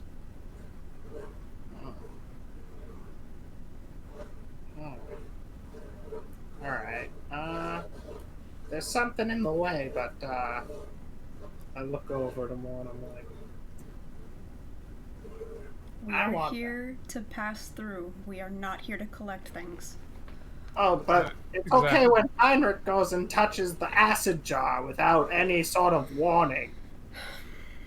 Yeah, it's still Yeah, there, and last there it time will I stay. took something, it ended up Yeah. being a key. Yeah, Maybe this is the key to happiness. that's what I'm saying. Are Certainly. you holding that little stick? No, I gave it to. Didn't it get like stuck in yeah, there? it's stuck in the wall, right? Yeah. So I did not unstick it. Are I'm we? not- Fair enough. Stick. I'm gonna be like, Morwen, back me up here. I'm gonna slowly and cautiously make my way through to like check out the quartz. Okay. You step through the door and into this room. You see these tools kind of scattered out in front of you. Make a perception check. 27. Okay. You look and you see these like silver bars off in the other room, and you realize these are almost, this quartz is almost like mirror, except the things on the other side are different. You see that lit forge, you see the tools kind of scattered about in a different way, and you see, of course, that diamond and those bars of silver. And you realize as you walk through, you kind of look at the door beyond, you turn around, you look at the door behind you, they're open almost the exact same amount. What is everybody else doing as Guntir totters around this room? I'm at the edge of the door with Guntir, and at least in that room, but I'm not as far in Okay. as he is. So Gunter's in the room. You're kind of leaning into the door. Since there's no way, I mean, the other hallway is trapped, and don't know how it's trapped and how to get around it other than hop over it. That seems kind of silly. I'll just come into this room as well, I suppose, that he's in. Okay. I will Shae? note, Heinrich, this room is, I don't know if it's just because it's a pretty standard looking room, but it is also pretty similar. Cautiously progressing. For whatever it's Okay. worth. I'm gonna go back to the door and But we're all in. Just move that door slightly and see if Okay. it touches the other side. Gunter, you have to push past Anasu and Helia and kind of underneath Krodik's wing. You guys are now crowded into this fairly small room. But you go and you pull the door shut a little bit and you turn, and you see, even as you move the door beyond that court seems to move as well. Check this out. See? More than meets the eye. Look. Some sort of magic. Wait, so it's like a mirror? Open this door to show them that the door in the other room. You guys turn and you can see every time that Gunter swings the door across from the courts in that other room moves as well. Mhm. What are the differences between this room and the mirrored room? That one's got a diamond. So putting everything together, you guys can recognize in the other room beyond this courts, the forge is lit where this one is not. You also see the tools slightly different, and you can see in that far room there is a diamond and there are 3 silver bars. Well, if they're to be the same, if the door is moving, Like the fire? well, sure, and I'll just kind of like Diamond's campfire like it. fire, we're good to go. Okay. No, and- no, Not in I that start order. doing, and I like stop for a sec. I'm like, Oh no. hold on. Where are potential places to hide things in this room? I still Like think Um, within the cylinder, is there like an empty space? Like, can I go investigate that? Are there like? I'm just trying to see if there are silver bars and a diamond somewhere throughout this room that we're now standing Sure. in. You take a little bit of time before you cast that fire. You really look. You look under this table. There are not a lot of like hidden nooks or crannies. This is, for what it's worth, aside from the dust that is settled and aside from the slight mess of tools, very clean room.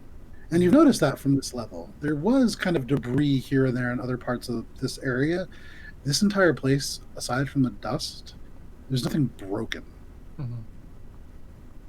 Well, Aside from now the workshop. wall in the room that you guys Sure. broke through. And technically the forge key. Yeah, also true. So yeah, there was no real place to hide anything. It's like can't like reach up into the kiln or whatever and look for anything or. Kind of you have to like maneuver in and look up, and it's dirty and kind of burnt, and there's like soot coating the upper part, but you don't see anything hidden necessarily. Okay. Well then, to at least start it off, I'll just back out and campfire, light the fire, and then temper it down with thaumaturgy, just to Okay. match the intensity. This fire blazes up, and even as it does, you see it kind of settles into just a crackling roar to match the one beyond. And as it does, almost like lenses that have fogged up from being in like air conditioning and you walk into the heat, it's as if the quartz becomes just a little bit more transparent. Oh, Okay. okay. Okay. So Anyone got any that's it. silver bars or diamonds? I'll set to work on putting the Why do tools you in the ask? same arranged order as the mirror. I have So some Heinrich walks over to the table and he says this, and as he does, he begins rearranging the tools. And you take this little, almost like tweezers, and you slide them along the table, and you can see the quartz gets a little bit more clear. And as you move all these tools, you can see Helia walks up, and you put the last thing in place. It's like this long leather strap almost with little incisions. It's almost like a cutting board, you can kind of imagine, but for little pieces so they don't get like lost. It looks kind of like a dice tray, actually. Nice. Yeah, you look up and you can see Helia kind of puts a hand up on the quartz, and it just passes through. And you can see now on the other side, still this diamond, these silver bars, and that open door. But nothing stands between you. Oh, maybe we all technically now, or any one of us could now have diamond and silver bars. Oh, so looks now like, it's fine. But Guntir, again, get it quick. No, go ahead. Yeah. Guntir dashes, which is still only like 20 feet. But if you would like, you can add 1,000 gold piece diamond. Ooh, that's like the most gold that Gunter's ever had that was actually Except for what his. you're wearing, your chains. Yeah, you actually have a lot of gold on you. You're a very expensive dwarf. Those chains are not. I'd have to go back and look. I don't think they're worth the same amount as this diamond, but it is a big, beautiful diamond. You may also add 3 bars of silver, which are each worth 50 gold pieces. And if you would like to collect up the tools, there are tools in either room, enough for a jeweler's kit apiece, if you would like to take those. Yeah, I like having kits. Okay. I Then you don't pick wanna up one of the move 'em tools, 'cause I and don't suddenly, shing, this little, Yeah. it becomes a little bit less transparent. Oh, Yeah, and no, you put can those actually down. put the tool back in. Fades, Oh. again, clear. But you can add the diamond and the silver to your inventory. Wait, I'm gonna thaumaturgy the fire like.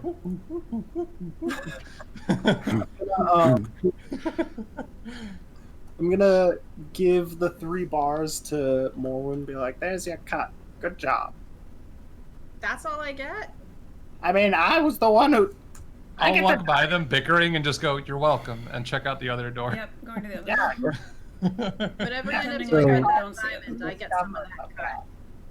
I don't want Gunter and Morwen stay silver behind. The bars. rest of the party moves forward as you guys hash this out. You make your way through, and Heinrich, you're leading this kind of adventure, so you're the first person to So see far. it. In front of you, you enter what is immediately obvious as a workshop, although significantly more elaborate and kind of elegant than you've seen. As you step through the door, it curves. It doesn't turn. It's not rigid like the hallways that you've been traveling through. This curves softly, and you realize the wall now transitioning from this cavern rock to very, very smooth. Same material, but worked in a very beautiful way. And as you follow the curve,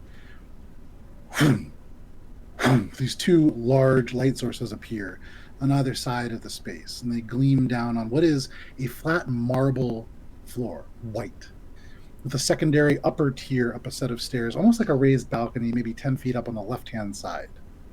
The walls are stone, but carved to leave spaces for beautiful paintings, almost like stained glass. Although, you kind of look at them, they're not paintings. It's hard to tell what the materials are, but they appear to be, upon closer inspection and with the light now filling the space, absurdly detailed mosaics with faint metal lines between each material. There are 3 of these on the eastern wall, the lower wall, and then there is 1 large one on the western higher wall. You can see the lower tier of the space has these 2 long tables, both neat and lined with small tools. These tools are intricately placed, perfectly out, spaced evenly. Miles, this would make you very happy. Yeah, It is OCD incredibly like, well yeah. organized. You see small tools, implements, beakers, vials, strange metallic rings affixed to odd stone stands. You see a saw blade attached to a machine of copper and brass, though the blade itself seems to emerge at a vertical angle through a slot in a brass bed. You can see closer to the stairs that go up to the sort of raised area what looks like 2 halves of pillars, one into the ceiling, one on the floor. The one in the ceiling seems to kind of vanish. You see heavy steel caps on either end of the pillars.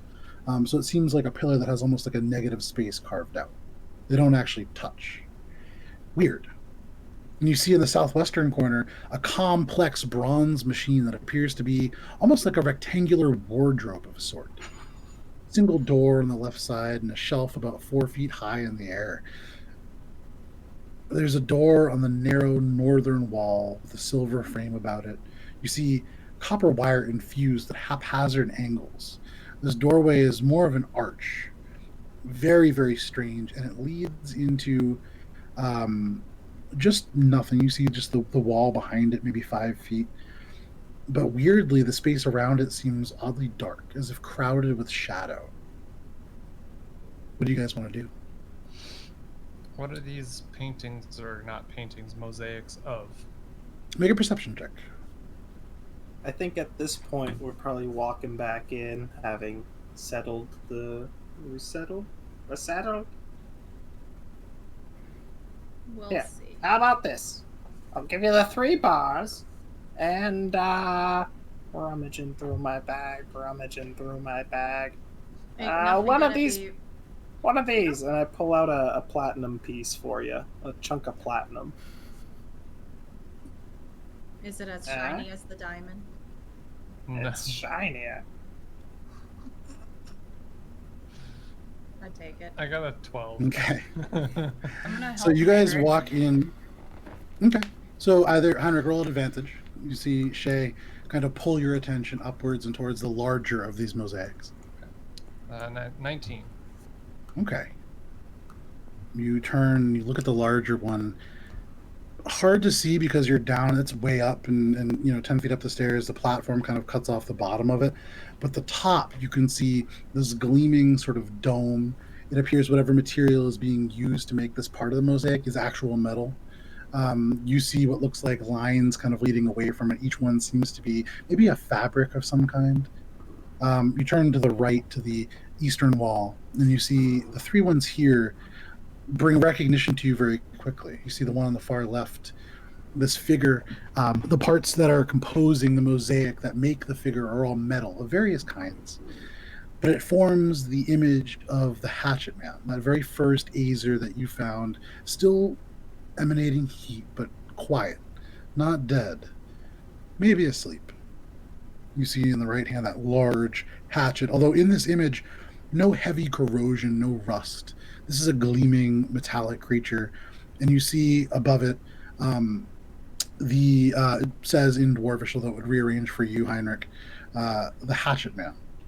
And then next to it, you can see, no longer present on this plane, the form of the Chained Man, this massive behemoth of chains and burning hot metal that you banished from this plane. You see next to that this what must be, and you can actually see it is labeled the Guardian / the Keeper. You see the large figure, metallic snake-like. You can see these legs that seem to protrude from the bottom, each with what looks like, and you can even see in the details here, these claws that emerge, scythe-like, probably retract like a cat's. You can see the head of this being seems to be almost snake-like, but at once insectoid in the 3 eyes that line both sides. And peering at it, these eyes appear to be shaped almost like runes, although with the mosaic kind of elements, it's a little bit rough around the edges. Can't make out the details of these runes. And I would say you can see kind of nestled into the coiled up snake-like metallic body, the image of it looks almost like a drawing figure, like a simple sort of head, very simple kind of arms. There's no details or sort of defining features, but it seems humanoid, and it seems to be almost protected by this larger being. That must be the Keeper. That's what you see. Well, it's good we didn't run into that guy yet. What do we find? Is this? This you know looks where- like where he made his made his creatures. We should keep Is my moving guess. Oh, before we are Isn't found. Sure. I have a quick question. Do we know what Anasu tried to steal when he got thrown into a ball? You do not. Anasu, what did you try to steal when you got thrown into a ball? And to your point, you can see Anasu looks very nervous, more so than usual. Anasu, not good at hiding his emotions. As you say Anasu, you can see he starts. Yes. So I'm sorry, what was your question? He's looking up and kind of up the stairs. what did you try to lift from Jared's place? Well, not lift. Get off with. Downstairs. Abscond with. I was trying. Downstairs. Does he want me to tell him or not? I don't know. I do. I honestly don't know with Guntir. He ever. turns to Morwen. That's why earlier I was just doing stuff and he was talking at me. I was just doing stuff. But I would advise similarly to you. Hey, I'm right here. Something that I don't believe that you are all aware of. This place is built across an area that was damaged a long time ago, ages ago, thousands and thousands of years ago. When we constructed it, we believed it to be healed. But it is not, at least not to the extent we hoped. There are areas here which will lead you to the elemental planes of water, and the elemental planes of earth, and the elemental planes of fire. That is where Jared was able to obtain the elemental materials needed for the Azers. I may have attempted to obtain some of this elemental fire myself. Ooh, that's pretty scandalous, honestly. Is that what No, you do? not scandalous. It's just... I have reasons. What you need it for, buddy? It's It doesn't not- concern you, and it doesn't It does frankly now. concern me anymore, as I imagine those reasons died at least 200 years ago. Well, I guess I kind of just ask because I wonder if we get caught with this big old diamond, are we going to end up in balls? That's probably fine. Oh, Well, I mean, you've already the been glass there. spears. What? Okay. Those spheres that held me and your companion, and he gestures to you, Guntir, those need to be triggered by touching something. Generally, they are disguised to look like mirrors, but smudged, encouraging you to clear them away. Stay why clear did it- from any surfaces like that, and you should be okay from that particular effect. But again, Jared, more skilled in magic than me, certainly. I would imagine more skilled than any of you, and very old. He knows more than I've forgotten.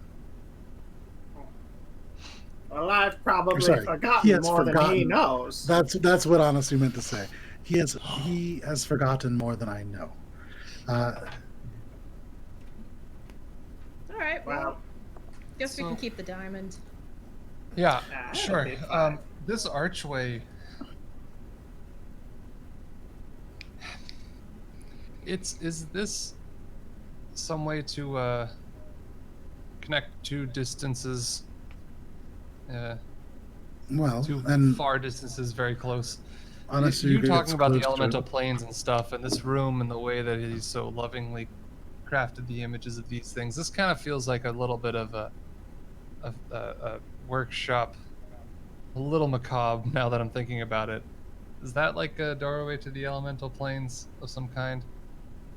Well, it appears to be, and he walks closer and begins to examine. You can see the wires he seems to trace, and as you follow his hands, they're not chaotically placed. There is an element of order to it, although hard to make out. He looks and kind of goes through. This would, if it would work. Something is needed to activate it, but it would lead you somewhere, although where, not an elemental plane, at least not that I can tell. maybe. Somewhere Heinrich, else. I must say, this does make me feel very nervous. I don't think so. Me as well. It's just got this dark pull about it that I'm not too... He steps away from it a little bit. I think we should leave this alone. Absolutely. And leave this place and continue looking for ways up, I think. This is definitely Well- a room that was hidden on purpose. As we all saw how the secret entrance to it was, hidden. Are there Well, any other maybe- exits out of this room? Maybe one of your friends, who is a little bit more light of foot than the rest of us, and he gestures to you and Guntir, Say could no. look up there. And he gestures to the west, that staircase that goes up to that risen part, maybe like 20 feet wide. It's like a balcony almost. Morwen. Say no more. I And do it Morwen. when I go sneaky. Make a stealth check. There it is. Natural 20. Literally comes to a- invisible. Which comes to a Is that like a 33. 31? Oh, It's a Heinrich, you 33. say you look for Morwen, but she's not there. Anasu looks around. Well, Morwen would be my choice, but maybe Helia. She is She's- Morwen, you're Don't already worry. up there. You climb the She does stairs. that sometimes. Not a terrible number of them. But this balcony, only about 15 feet across, there's one long table, petrified wood, ancient. There are books scattered across this table. A few strange bits of metal, tangled wire, a quill here and there, maybe 3 or 4 of them that are strewn across the surface. You see a small cabinet behind this table. You look underneath, not a table, it's almost like a massive desk. There are drawers on the other side. But next to where the legs would go, there is a small cabinet. And you can see there are, a few papers scattered about the table itself. You look at this huge mosaic. It is this being, something that you haven't seen before. Clearly made of metal. You see these maybe eyes, 3 or 4 of them in the side of the head. It's humanoid. This really only appears to be maybe like a collar behind it. And then you look down at the table, and there's a note very similar. You see sketches, and you begin to see kind of a couple of them. But one does jump out because it's almost exactly what you see. And I will put it in our Discord. But that is what you see. There is writing, although you do not read it. You do read enough to actually know. I would say, you know what, Morwen, make an intelligence check, because that's Elvish. Hey. Oh, not bad. 16. Okay. Yeah, so, I mean, you look and you can see this sort of face. It seems to be almost like a mask with these maybe ports or something on the side. You can see behind it there seems to be almost like a collar, and there are these weird sort of patterns or marks. You don't know what those mean. You can see it seems to be almost like a head and a neck and something else cut in a cross section, and beneath that in Elvish is written resist. You look up, and on the top you can see it maybe looks Elvish, although maybe arcane. You can't make out those details on the top, although you do make out behind this head there seems to be a circle. You see letters. You see E. You see F. You see maybe a W, part of it's cut off. Your eyes are drawn down. You see this big metal gauntlet that's been drawn and some arcane glyphs behind it, although those are not Elvish. Those are certainly magical in nature. I would say with the 16, you see on the bottom right-hand side a whole bunch of markings, and that seems to be Elvish as well, although you aren't familiar with the word. You see a couple of things that are kind of spelled out. And on the very bottom, you can see something that spells out with the 16, you don't know that word. There's 2 O's in it. Ooh. All right. Well, is there any other doors in this room? You don't see any. You look around on the top part here, and I don't see any. I'm gonna check the cabinet before everyone gets up there. Okay. So at this point, Morwen's been gone for like 3 or 4 minutes. Is anybody doing anything, or are you guys waiting on her? I'm gonna, Morwen! Anything happen? You good? No response. Probably fine. I'll just be looking Yeah, do I around for any hear it? writing. Yeah, we're Ah, not. give it Yeah, a you minute. hear him. You're only like 15 feet away from him. Well, Yeah, no, yeah, you're like it's 30 feet away, but I'm it's all just good. shouting at the top of my lungs. Come on in, guys. But I'm still looking. Ah.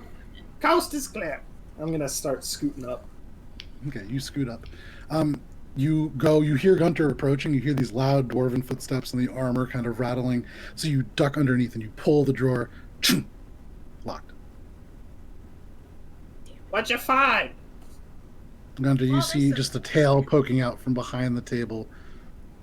Nothing yet, except for these drawings. Hey, Heinrich, you like drawings? The tail's like turning to like look at people.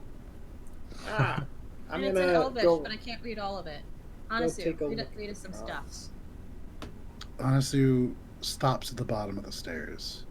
He looks around, looks at each of these portraits or these mosaics on the wall, and he just kind of shakes his head. I think I'd better not. I really think this is maybe a place we shouldn't be. Well, we're here now, so let's leave it. well, we've You're come not this interested in far, The guy so who worked here said this isn't a good place to be. Maybe we should listen to him. well, yeah, the Yeah. guy who worked here and also stole from his boss. Also, Yes, he and I doesn't was want to be in frozen here for at a all. long time, so I would prefer not to stay here any longer than we need to. Well, I mean, he doesn't want to be in here at all anyway, so we're going to start listening All right, to well, him now. You know? You take a look at those sketches. Are you telling Anasu or Heinrich? I'm saying it to Heinrich because I know he can read everything. Okay. Oh, yeah. I forgot that. If this gets us out of here faster, and I'll just like hustle up and like just read everything that I can as quickly You as run I up the can, stairs. and then say, "All right, let's." You get up there. Strewn across this table, there are maybe like a dozen books. Some of them kind of open and face down. Some that have been closed. There's a stack of 3 on the end. Immediately, you see this parchment that Morwen pointed out. You see everything that Morwen said. You can see that the word that Morwen could not read is spellproof. You also kind of cast your gaze to the side, and you see a paper that did not jump out at Morwen because it didn't have the pretty picture that she saw on the table, and it also jumps out at you because there is celestial. But I will post that in our Discord as well. You see at the top of it what looks like maybe almost like a mechanical looking heart, and as you look at it, instantly for you, the writing lifts off the page and shifts back into common. For a moment, elements are celestial and common. It reads on the left in Elvish, the perfect Azer. You see in the top this sort of heart-looking structure. It says adamantine frame to the right of it. And going down a little bit, you see what looks like a glass lens and a frame of some sort. You can see it says, just a second.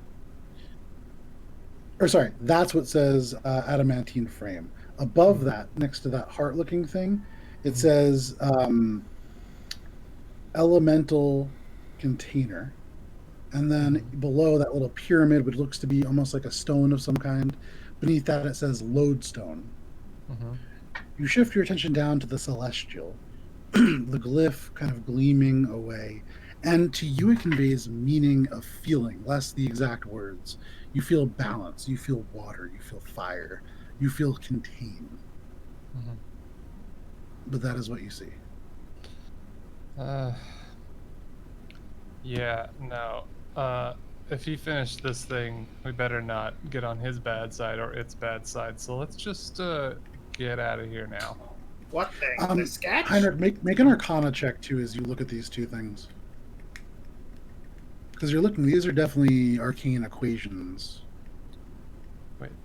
Oh. I'm dumb. I got a 5. Yeah, this is at least college level math, and For sure. And I have as like you maybe high school equivalent dropout. there was that really nice woman who came and like taught all the little kids in the docks district, but aside from her, there isn't like formal schooling. So yeah, you don't really know. So yeah, I mean, you know, as far as you can tell, this is arcane in nature. Yep. And piecing things together from what we've encountered and what Anasu's told us, it's if he completed this thing, it looks well, he's trying to create a perfect being out of water and fire elementals that can't be harmed physically or magically. So let's leave. I'm just gonna start going, and I just start like walking out because there's no other points of exit. So I'm just fucking off and leaving this place. Okay, you turn around, you just bug off. Not if there's a way to get to this room quickly through that gate that we don't have control over. I'm not trying to be here. You Alright, point well- at that gate? Yeah. Okay. Alright, we well, I have- mean, if everyone's so spooked, I mean, alright. Well, this doesn't lead up. The whole point of being in this whole place is to go up and to topple the Golden Terrace, and hopefully that gateway that Shae's not friends are building. We No, have a bigger goal here. We're not just looting. We're not I trying to stay here understand, any but longer that than we doesn't need to mean be. that there isn't important information. Point counterpoint. Would it not be wise to try and prevent anyone else from accessing the Forgekey now that it's kind of out there? Well, go close up your hole then. I mean, You made it. You can close it, right? That's kind of maybe. true. Guntir, maybe you want to close the hole. We're leaving a trail of breadcrumbs. If we beat Shae's not friends here, and they still gain access somehow, they could easily follow where we're going. We're not being very good at covering our tracks, aside from the one jump to that room with the arc-like crystal. Helia turns to you, Shae, and kind of narrows her eyes. Would your friends, if they were to get here, pull that thing from where it is, knowing what they could do? You say you're from the north. Knowing the bare minimum of what their focus is, I wouldn't put it past them. She kind of nods, seems to consider this. well, I think that leaving such a powerful thing not well guarded is a bad move. At the moment, though, So- Guntir, we're still racing against time to beat them to what they're trying to get, which is currently worse.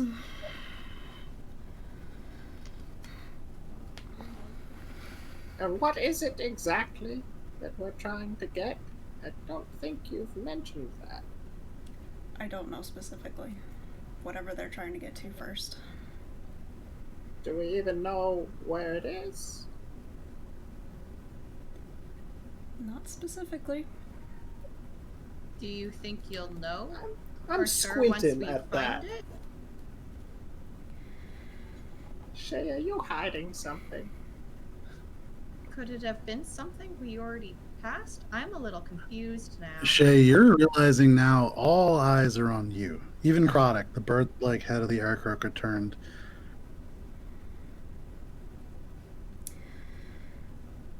I don't know what's here, and that is the truth. I don't know where it is.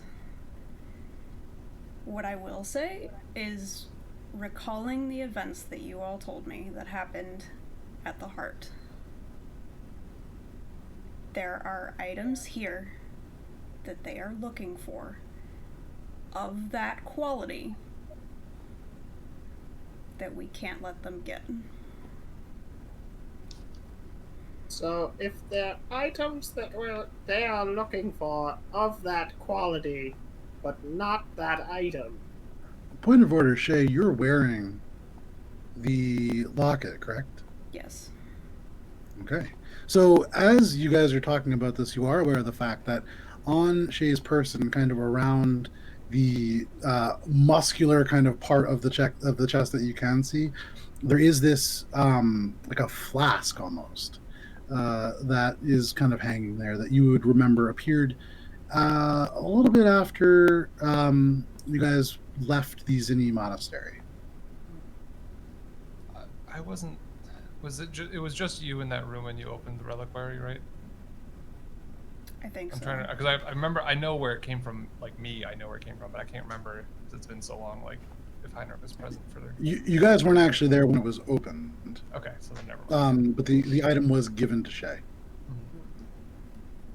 Heinrich, I think you were in the Croddock room, doesn't- but I don't know that you were paying attention when I got it. I think it might have been doing the map thing. And Croddock doesn't have anything similar, right?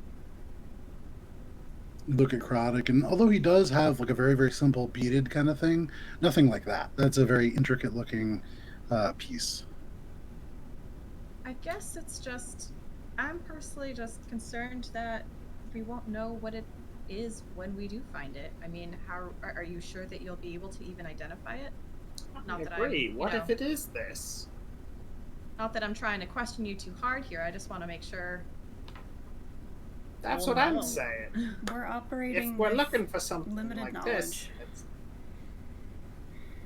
Well, if that's- your enemies, these other ex Zinni of your order know what it is, why not flip it and shadow them until they locate it, and then we'll at least know what it is, and then try to stop them from getting it when they find it. Well, once they find it, they'll have it. Not necessarily. Once It they would find be it, they'll have it. well, we'd have to find them. All right. From the bottom of the stairs, Anasu, who's been trying to follow all of this, looking back and forwards, will kind of say, I don't really understand any of what you're saying, but are we staying or are we going? Going. Because regardless of this person's friends, they're not here and we are. Right. And I don't want to be in I here. Guntir, doubt if you think it wise It is to... this Azor, because that seems to be a crafts project of a larger scale. Perhaps the Forgekey could be one. That's the only other object of similar nature to what we saw Bernal, or whoever possessed him, use to activate that pedestal that he did. Yeah, it's not this thing that you're looking at there, Guntir, but if you think that that information isn't wise to leave there, by all means take it, but I am leaving this immediately dangerous feeling room, and we can try a different path to find the stairs up, because we do still have to deal with this dragon. That is the only goal that I can grasp onto right now, and that is the only thing I'm trying to complete. Helia, who's been leaning up against the wall portion of this, between the mosaic and kind of the edge of this balcony, stands up straight and says, well, and remember also the small matter of you helping Your me. things too, yes. Yeah, just, a minor issue, but would be greatly appreciated since that's the whole reason I'm here. Right, part and parcel with heading up. Regardless, our goal is to go up. Do we cover the hole or do we just keep going? Yes, cover the hole, cover our tracks wherever we can. Can we cover the hole? Yes, Anasu says, I can cover it. Thank you. And he, Then let's that go hole. do that. You and I can go do that while everyone else decides whatever else they would like to decide, but I would like to press on. Okay, so you and Anasu head back to the hole to go and patch it up. What is everybody else doing? I'm gonna do one last look around, see, I feel like we came all this way, and there's something here that could help us, and Make an investigation we're check. overlooking this thing. That is a 21. Okay. You begin to look around, and you take a last kind of tour of the room. Everybody else is talking and slowly drifting away to follow Heinrich and Anasu. But you take just a little bit longer. Look, and you realize that these machines, that weird saw that kind of goes up, were it to have a power source, it would probably work very much. Guntir wouldn't know this, but Matt, you would know. It's essentially a table saw. You look at this pillar and you put together as Guntir, this is what is essentially powered somehow a pneumatic press.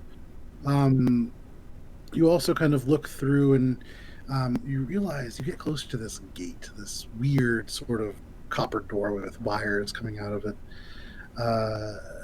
And there's strange shadows that seem to ooze from the edges of it. You blink and they're not oozing, it's just darker. And as you get close, you can see just from the top, the very top of this doorway, little bits of ash fall out, almost like Koltaram, like the city that you've walked through with buildings burning and crushed, the entire space of this massive interior mountain filled with smoke and dim burning fires beyond. This is different. And there's a cold wind, and then it's gone. I'm gonna carefully stick my finger, just the tip into the gate, so that it's like, because I want to see like if I put my finger in, is it going to teleport it to this cold, ashy area?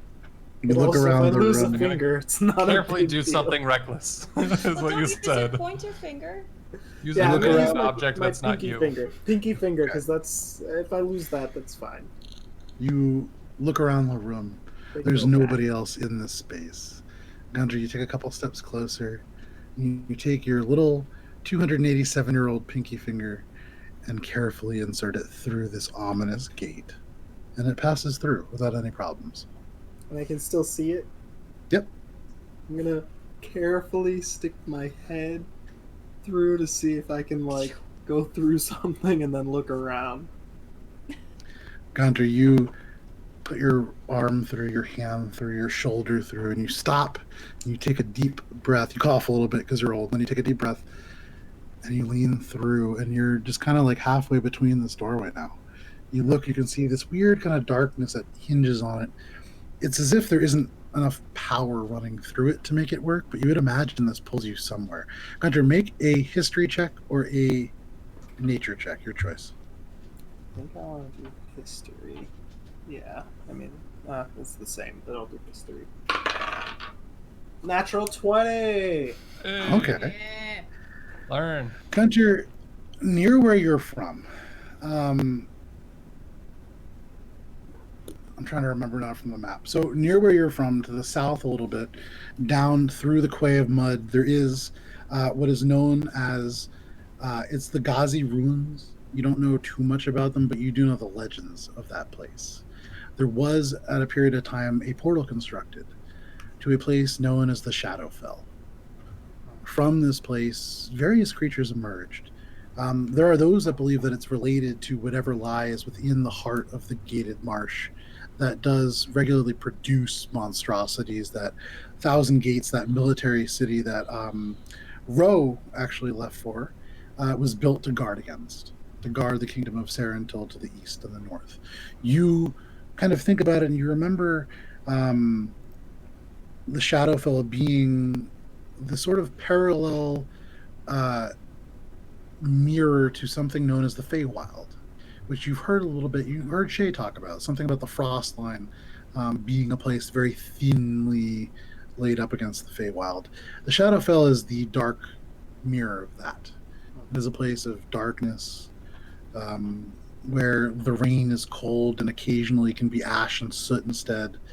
There are not good things within the Shadowfell. I wonder, is the Shadowfell something that would somehow be connected to where Kindscale is able to come and go from? Or somehow connected to Kindscale, given that she's a purple evil dragon who's been... With a natural 20, you begin to think, and you have had intimate experiences with this creature. You remember in your sleep these monstrous purple eyes of flame appearing through a clouded, foggy haze. You remember Kindscale's voice. You remember that terror that oozed from her. And that darkness that clouded your soul for just a moment, perhaps. Hey guys! Meanwhile, the rest of you have gone forward and you get to that kind of area, the Guntir hole, if you will. And are you closing it from the side that you guys are on within this kind of steamy room, or are you closing it from the other side that you came from? From within this side. Okay, No, I so think we should without go too the much other trouble. Gunter's still You guys just wanna see what blocking him in. And Oh, beyond I that understand side. what you mean. Okay. Yeah. Seal So him We're away. staying. We're staying No, I thought on it was this just side. like I thought you were just like walling it off, and I was like, well, do it. Guntir is the guardian now. You snooze, you lose. See Yeah. ya. So Yeah. Enjoy that you diamond. see Anasu kind of hold his hand up, and his fingers dance across the stones. He makes these small, minute marks. You realize he's dabbed his fingers into something that leave these little, almost waxy kind of runes that into the stone as they complete. And the stone seems to kind of claw and melt together until kind of closes. It's visible. It's different than the cave wall, but it's shut. I'm making my way back to be like, "Hey guys," and I'm just saying, "Hey guys," until they hear me and respond. So Guys! it's gonna be a second. But are you guys doing anything else as Guntir approaches? I'm No, not. I would say, think going Shae, back- you can hear pretty quickly, Guntir. Yeah, I would say going back to the portrait room with the only hallway or door we haven't checked out yet, and just not going through it because I know it's trapped, but just sort of that's my heading. I That's would where I'll Okay. go and point stand out and face Guntir and start to as consider soon how as to you're- disarm this trap. Sure. You begin to head back, and as you do, you hear coming from the hallway. Hey guys! Hey! I And got as you found turn- something! Guys! Hi. What? Oh, I think we overlooked something in there that might actually be relevant. You know, in a sort of hid 'em from home sort of thing. What? I think that gate might take us to the Shadowfell.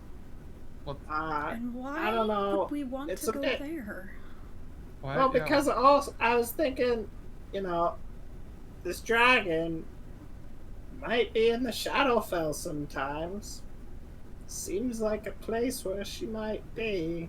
We could don't- maybe, you know, surprise attack where she least expects it. Not in the I- Shadowfell. That's a terrible idea.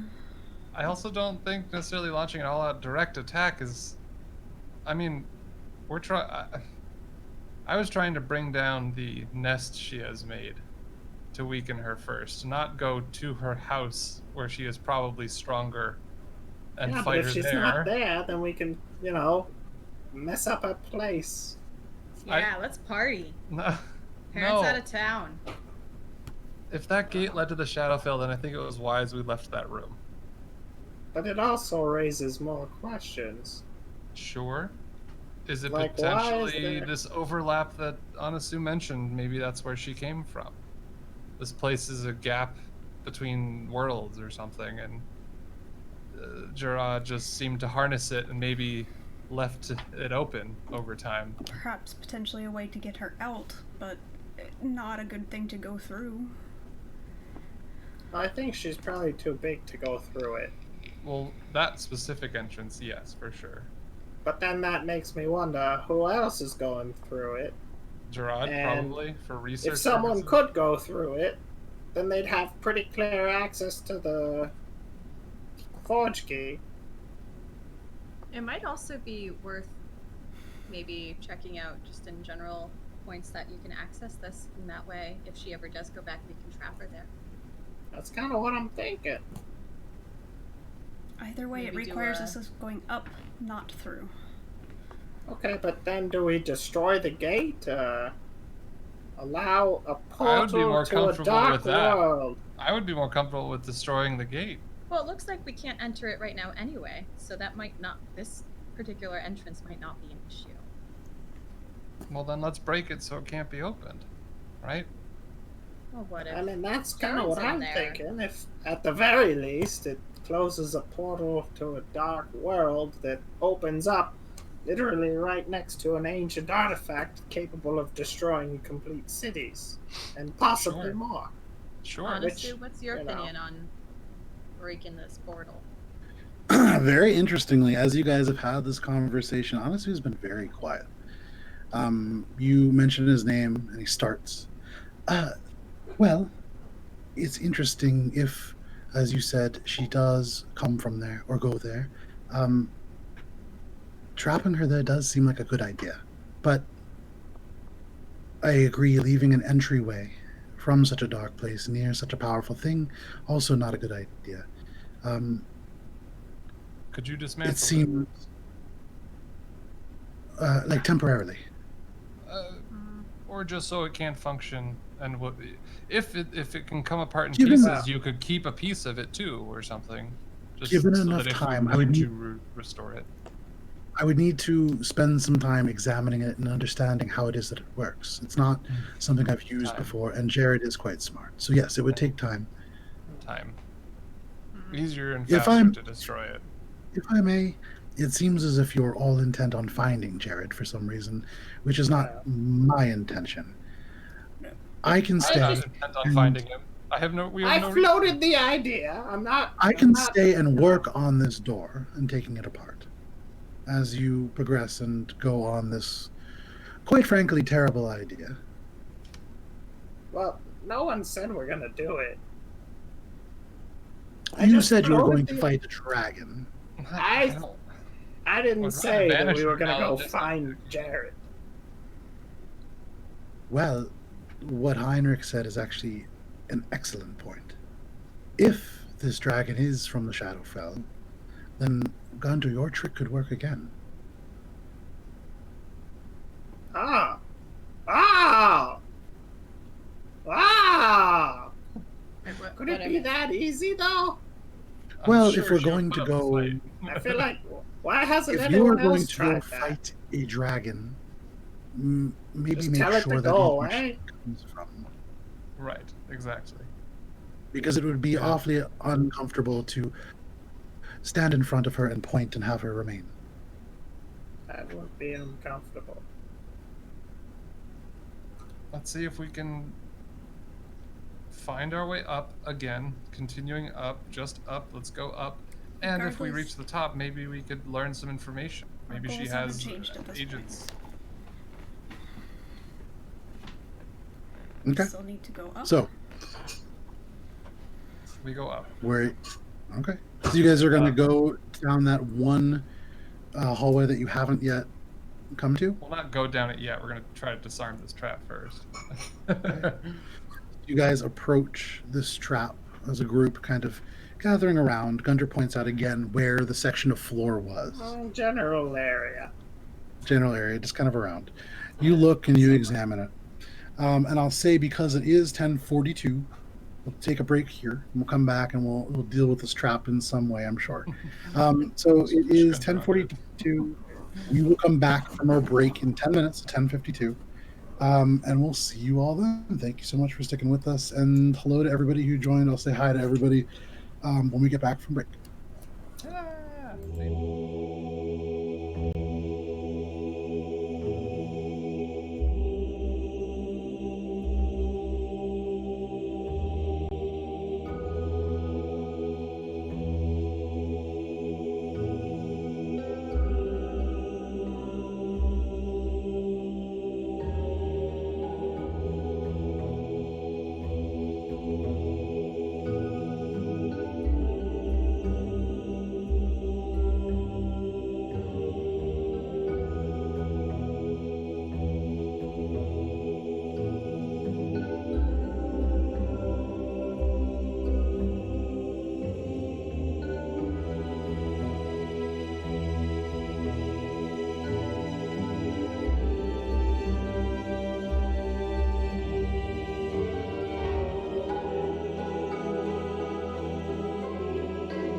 Howdy, folks. Welcome back to Adventures in Alberon, our 5th edition Dungeons & Dragons campaign.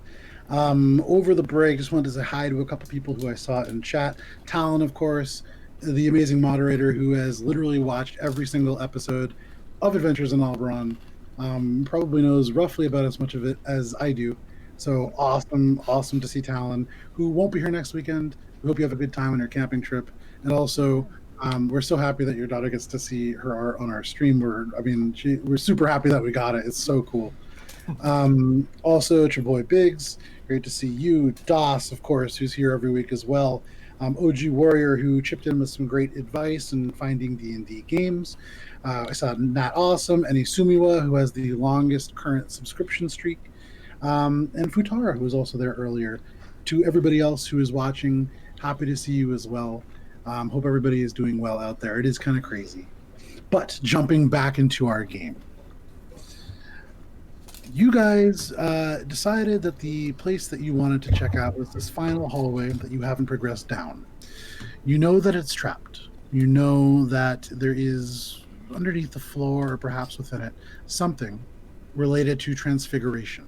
So, Finger Gang gathering around the stone floor and looking down the hallway, which goes about 10 feet forward and to the right, curving and kind of moving about. What do you guys want to do?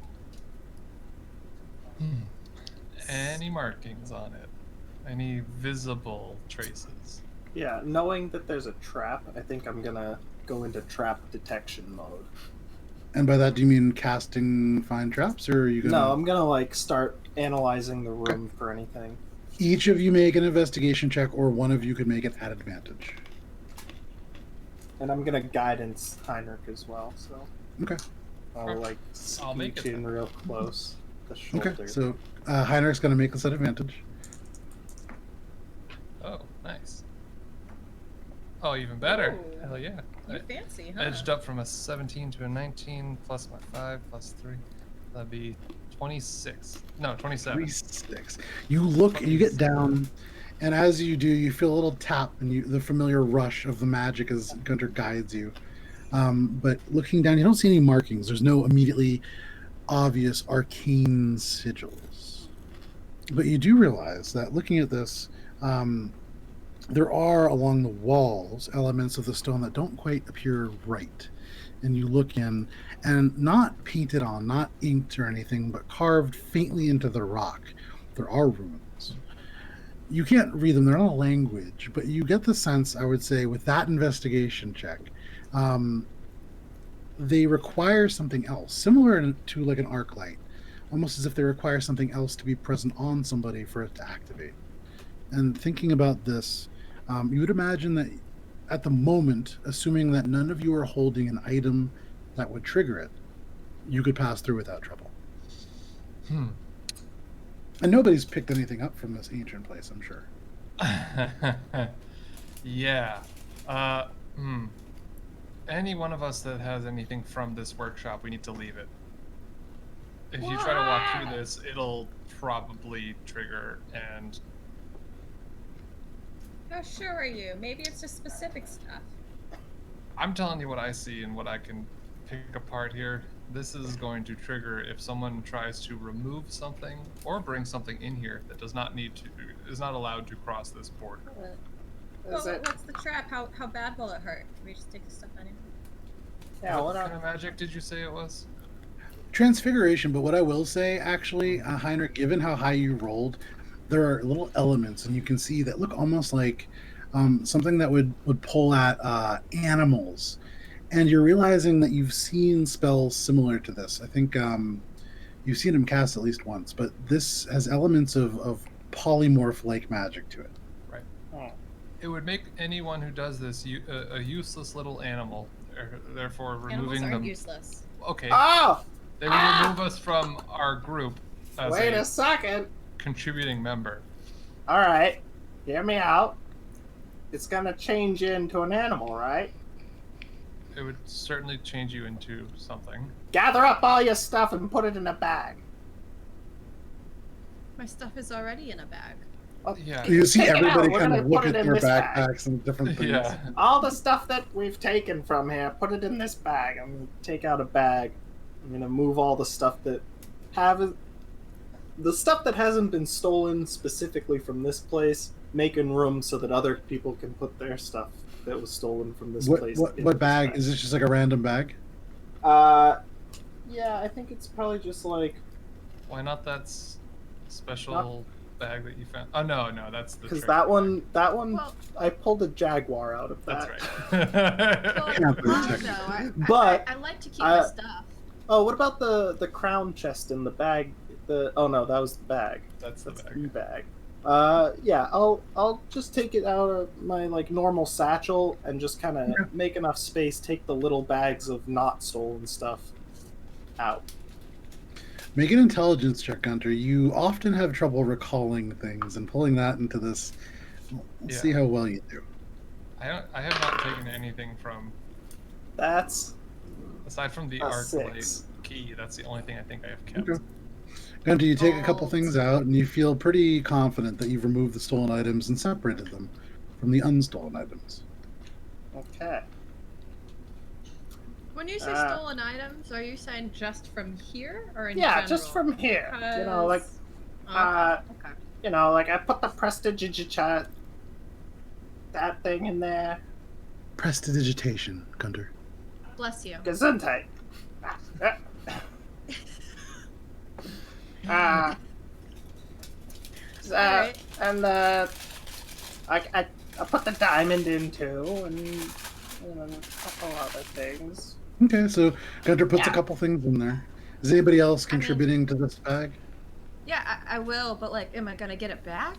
Yeah, we'll get it back. This is the whole. your It's a test. It's a test. It'll be fine. I'll put the arc-light key in there too. Just that's the only thing I can think of that I've taken since we've been in here.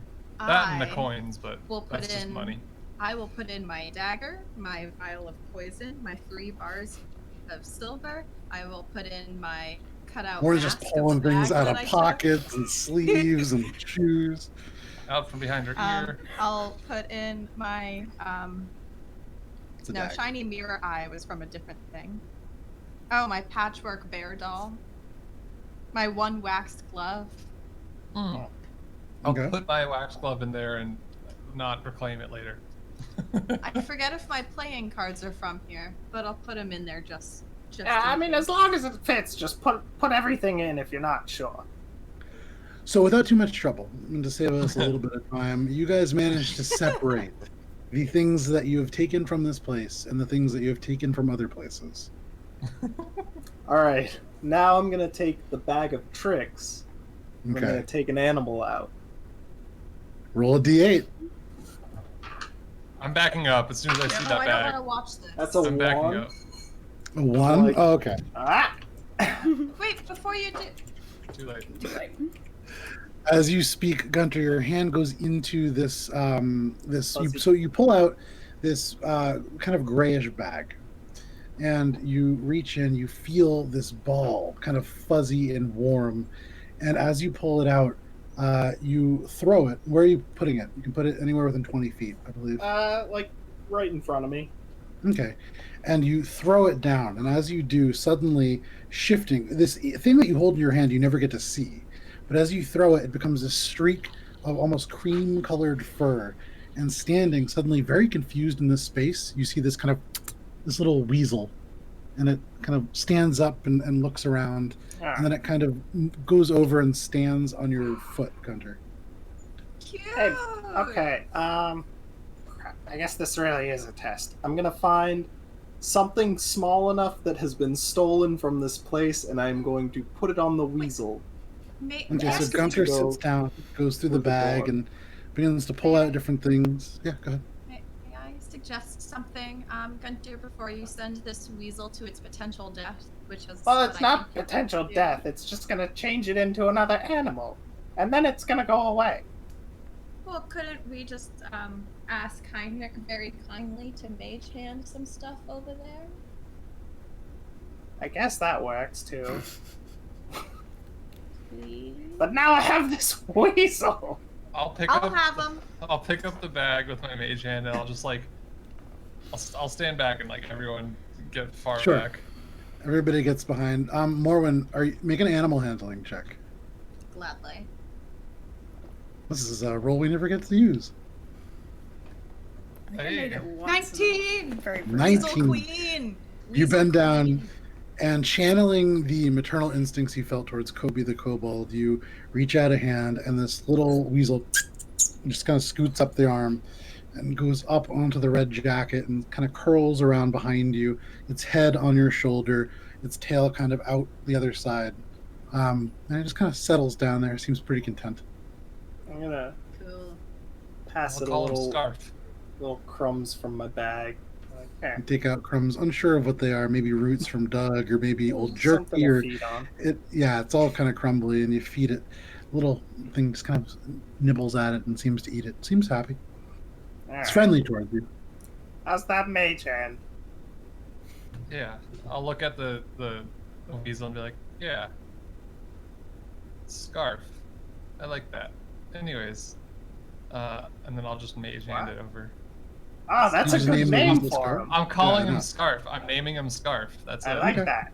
Mm. Scarf the weasel. Why not? Plus, they eat a lot too, so it's like sort of Oh. double on. He is scoffing down these crumbs. I like that. Yeah, well done. So, with this weasel now named as a pun, you take this mage hand. You hold out your hands. Each fingertip glows as a rune, and the hand separates. And you take the bag. This bag now, how much weight can mage hand move? Is it 10 That's pounds? a good point. I think it's only 10. So if it's more than that, then I'll just take a piece out, anyways. Okay. But hold on one second. let me So just you double check. discover. I'm almost positive it's 10. I think it's 10 um, pounds. Yep. 10. Okay. So, you try to pull the bag. It is too heavy, but the hand slips diamond into out. it and No, pulls out the Oh, diamond. why you- don't take the most valuable thing over. It's a The test. most You don't- obvious thing. No, take one of the silver bars. Nope. It's from the same As room. you're arguing, the hand just floats Why you with the do this? diamond. Why must you hurt me Extend so? out.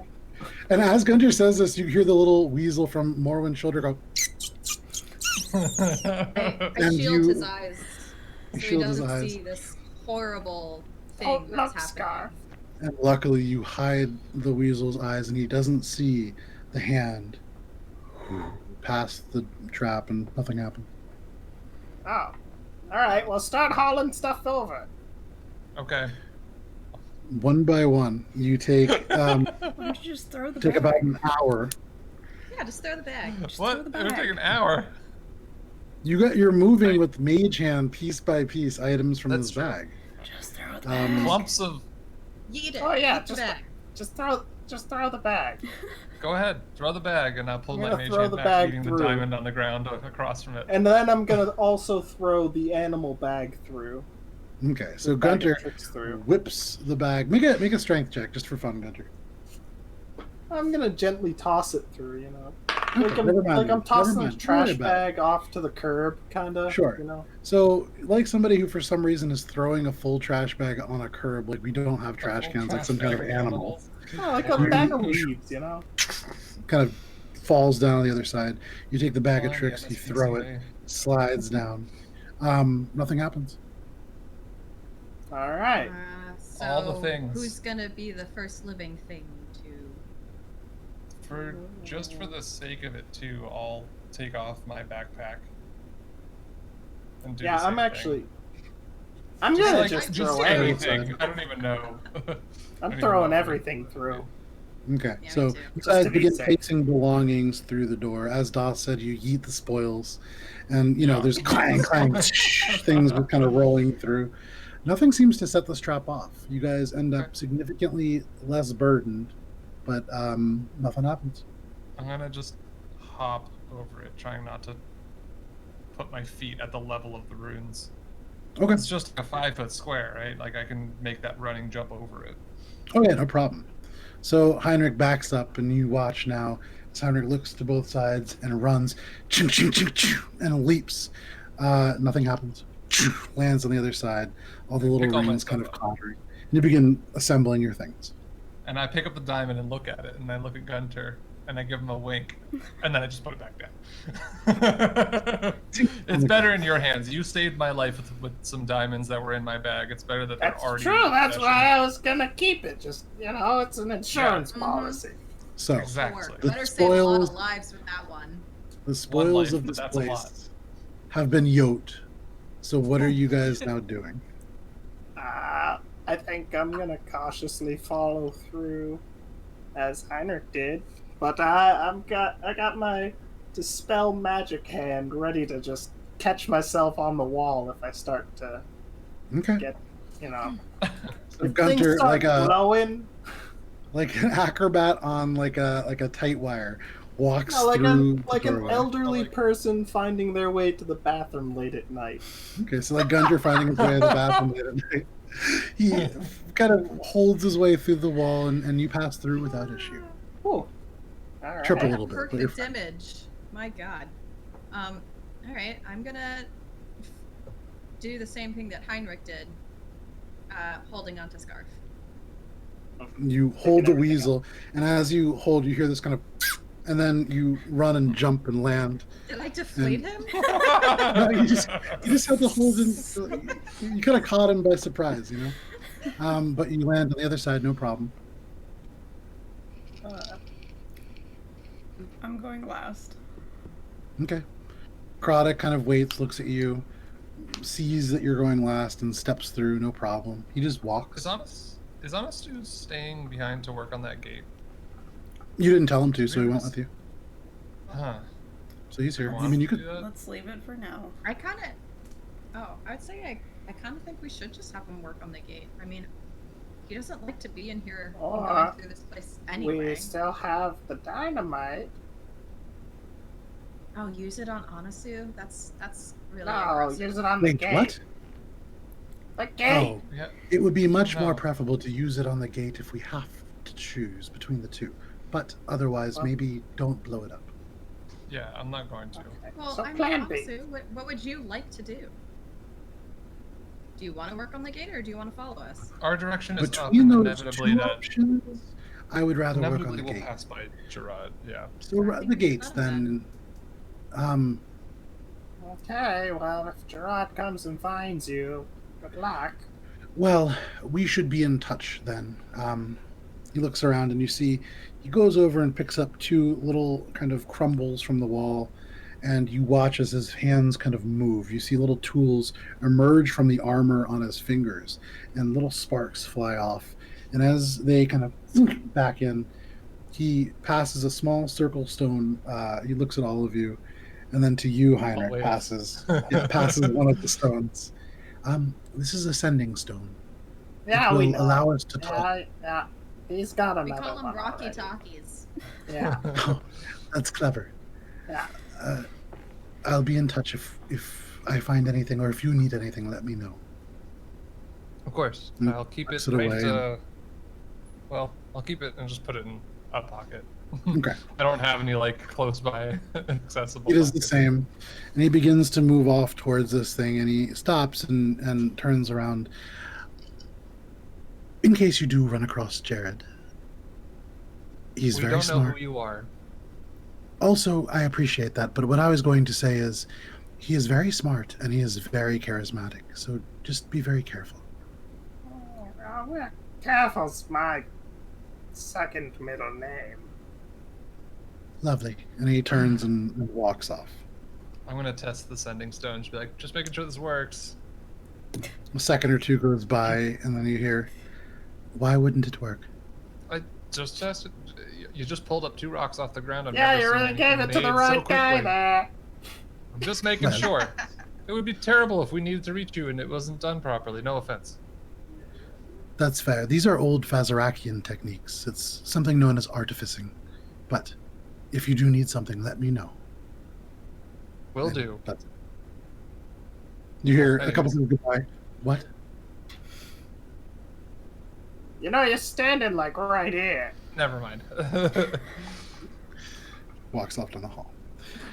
So, Finger Gang.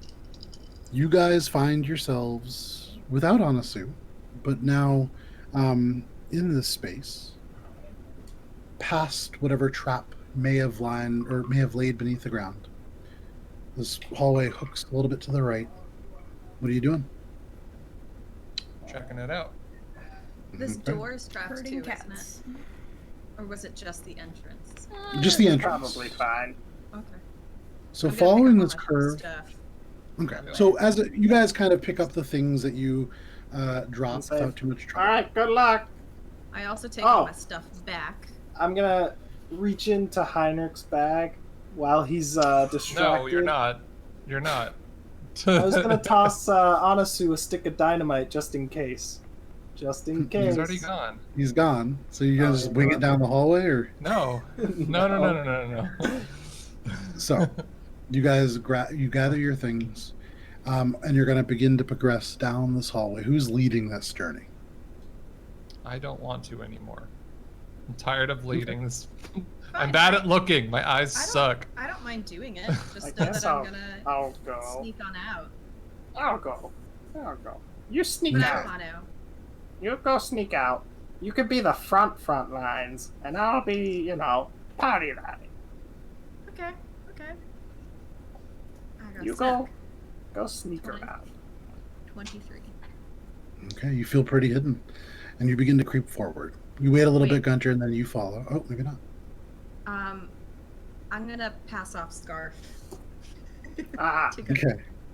before I So go Come here, Morwen little disappears. buddy. I Morwen don't need disappears, and kind of disappears around the corner, and then suddenly, from behind you, Guntir, you hear "here," and you turn, and it's just it's Scarf's face. This cute little, black eyes, cream-colored fur, just looking at you kind of oddly, and Morwen just lays him down on your shoulders. Scarf, for his point, just kind of gets into a nice, comfortable position and lays down. yeah, I don't need that while I'm I'm gonna sneaking. pull Yeah, it's like out you guys some are more learning. crumbs for him. Okay, you feed him crumbs. He seems pretty content. Pick out Or when some you creep hair. ahead, and this twisting hallway curves and then seems to almost split like a horseshoe. On the left, it only goes down about 10 feet and leads to a circular chamber no wider than 15 feet across. And in that space, emitting a faint purple glow, you see an arc light structure. You actually would also see behind it a little copper, what looks like a coat or hat rack, and you see this purple, almost this beautiful, like gossamer kind of cloth, like a jacket of some kind, hanging from that rack. You see a very low kind of shelf, and on that, leaning up against the wall, a pair of snow white boots. The other hallway seems to kind of twist and then go a little bit down and then up and out of sight. This seems almost burrowed. However, the edges, the ceiling, the floor, they're flat, but there is something odd about the way that this hallway is. It's not angular, it's not jagged like the dwarven ones have been. It is very different. What do you want to do? Is it different in the stonework, or is it different in that it's not stonework at all? Like it's Guntir, go ahead and make a stone cutting check if you want. You're beginning to follow Morwen now. natural 20. The That's stone sounds here, fun. 29. you think back to when Anasu closed that hole that you made, the Guntir hole, and the technique used to create this entire space, not like that. You think about the shape that you made in the stone, not like that. You've made pillars of rock. You've seen a lot of manipulation of elements, and this isn't really it. Yeah. But then your eyes go back, or your mind goes back. Your My old eyes go cataract like- eyes kind of drift, and you think back, and you remember at the heart. You remember Shae just having brought that up. Huh. You immediately dropped into the layer of this foul creature with eyes coming off of these rotting stalks, this beholder zombie, and you remember the areas carved there from disintegration, very similar to this tunnel.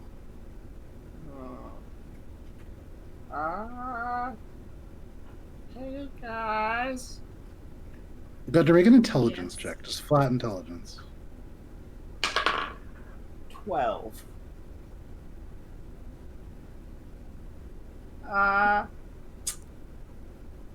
This stuff looks kind of familiar. You remember that beholder made the, dissolve? Yeah, no, I remember yeah, I kept an eyeball for a while. Yeah. Gave it a Oh, fight. yeah. I got At the one too. What about it? But it kind of looks like similar construction. So you're saying there's I'm more saying that eyes this in might be place? one of them's eyeball guys again. I mean, that doesn't scare me too much. Okay. Just thought everyone might want to know. Well, Okay. there's there's an arcane light in the other room. Arcane, what is it? Arclight. Arclight. And Anasu had mentioned that if there was a way to reach Gerard's place that he spends time, it would be through an arc light, but we don't have that key, so there's no real point in. Maybe it's the There's boots. nothing in that room.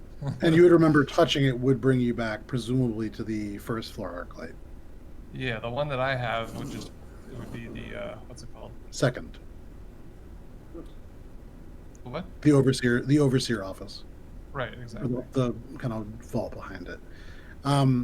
But you guys now have these two paths: the Arclight and this one that dips down and then up. Well, I'll go rummage through that room and just look to see if what's in that dude's left behind clothes, I guess. Sure. So you go in, make an investigation check. You Just be pull like, this what's jacket the- off. Clues. We're gonna go with a my paper. I think it's a 13. 13. Okay. Yeah, 13. Not great, but hey, whatever. Hey, that's show business. So, hey. It's a single digit roll, and I brought it up to 13, so like that's not bad, I guess. Okay, so you go and you can see now as you take it away, this jacket, you kind of hold it out. It's long, split-tailed. It's like a purple dress jacket with silver details. You see there are these silver-linked cuffs that both are Elvish letters for J. You can see, kind of going through, there are pockets on either side, and then there's one in the breast. The breast pocket's empty. Side on the left is empty. You kind of shake the jacket a little bit. Ching, ching, ching. Little kind of things on the inside. You reach into the pocket and pull out 3 little tokens. These tokens have a similar kind of elvish J on them. They seem to be, they're not like currency. They're not gold. They're not silver. They're not like a valuable metal. But there is something vaguely magical about them. We'll keep those. Okay. If there's ever like a slot machine somewhere, I'll assume that it goes to that. Yeah. Or if, we end up at the factory store. This dude probably had that kind of thing going on here for all his laborers. Man, could you imagine just like racketing all of the money back into it? It's like he's running a casino too. Jared Yeah. Gems. Jared Gems, I like that. He has his own premium currency. The ads for them are just like a cartoony figure of him being like, "Get your jam 5 with Jared gems." Gems for That's exactly what he sounds went like to too. It's like he got his Jared's. voice. Jared. Wow, how did we Moore. already met him? It's like, all right, how about the boots? You Check the look down, soles, check the Sure. like lining, all that stuff. So the boots themselves, they are like this snow white leather. You aren't even really able to make out how they're white. It's not the natural kind of color of it. It's not paint. It's some other technique, but they're snow white and almost perfect. Faint gold embroidery that goes along the sides, almost like where the wall of the bottom part of the shoe would be. It's like almost like gold lining coming up. As you kind of pick them up and look at them, you pull aside the inside of the little sole thing, which is like shaped for a foot. These are custom made. Nothing in them. Put them back down. Okay. Nothing else in this room of note that would store or stash things. Looking around with that investigation check, you see, that small shelf with the boots on it. You look underneath it. You don't find anything. Okay. All right. Backtrack out. Back out, and as you turn around and walk out, you realize appearing through this arc light, you would have this kind of jacket rack. You would have this kind of place to put your shoes. This is very much the entrance. Yeah, exactly. Yeah. He just takes off his niceties before he goes and does his work. Yeah, seems like it. The Mr. Okay. Carroll's neighborhood. So anybody So else let's doing go down anything the other- before you? Go down the other tunnel. Let's move on. All right, so we're going this way and not taking the arc light then. Well, I don't want to go back. It's the only place it leads us. All right, well, let's go then. I'm gonna cautiously go down the hallway that I am almost certain is going to bring doom for us. Okay, with a sense of trepidation, you follow the group. Shae still waiting and going behind you, I would presume. Yep. So Okay. Sneaky Morwen, Guntir, Heinrich, Shae, Protic, Helia, Protic. I'm in the very back. So the finger gang special with Halia in the middle. You guys progress down this hallway and then up. And as you do, Heinrich, who's leading this group? It's Morwen? Morwen sneaking, and then Guntir. Well, I'm more yeah. scouting, and it seems that everyone's following Guntir though. Yeah. Okay. So Morwen, So you being we the both first are? through. Morwen, you being the first through, the room comes into focus for you first. As you rise up 15, 20, 30 feet, it levels out. And you see in front of you maybe a room that seems to filter down to a point, almost like a triangle, and you're entering from the base of this triangle. And in front of you, about 60 feet down, where the walls slide into a single tip, it rises up this column with a single stone platform on the bottom.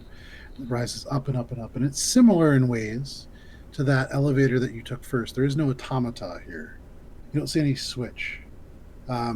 You do see, Heinrich, I would say, arcane glyphs all along this wall, going up and up and up and up and then out into sight.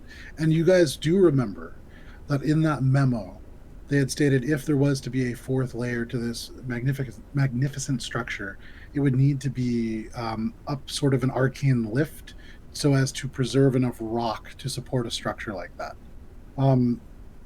This would match that description. Oh. All right. This is Heinrich, as you Something on look its up, functionality, though, right? no, but as you look up and you follow these glyphs, make a perception check. Cool. 10 or passive 11. Oh, okay. That's what you see. Yep. Cool. This is the lift, you guys. It goes up. yeah. Is there a platform that's down currently? So looking at it, yeah, it looks as if there's this big stone circle. It's almost like 20 feet across. Huge. It has these rings that are carved into it that go into a singular dot in the center. And you would imagine this would lift up, although you see no mechanisms, no chains, no pulleys. So how do we get it to move? I don't see What a else is- lever robot.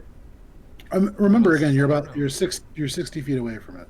Well, I'll enter the room. I'll Okay, walk you enter. closer. You walk closer. Yeah, I'll walk in. Okay. So as a group, you guys walk in cautiously. You get to within 50 feet of it. It's kind of funneling you towards this lift. You get within 40 feet.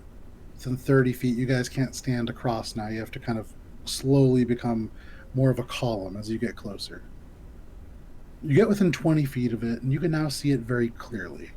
Heinrich, you can see these glyphs seem to rise up in almost a spiraling pattern, and you're realizing whatever magical mechanism controls this probably lights or ignites in a way and pulls this platform with it. This would indicate to you, A, this is a magical lift, B, you might get kind of dizzy on it, depending on how it works. And C, you look up and into this sort of dark space. Passive perception's 11, so that's what you see. That's just mine, yeah. Okay. Any coin slots? You don't see any coin slots, unfortunately. Damn. I'm gonna get up right next to the edge of it. Okay.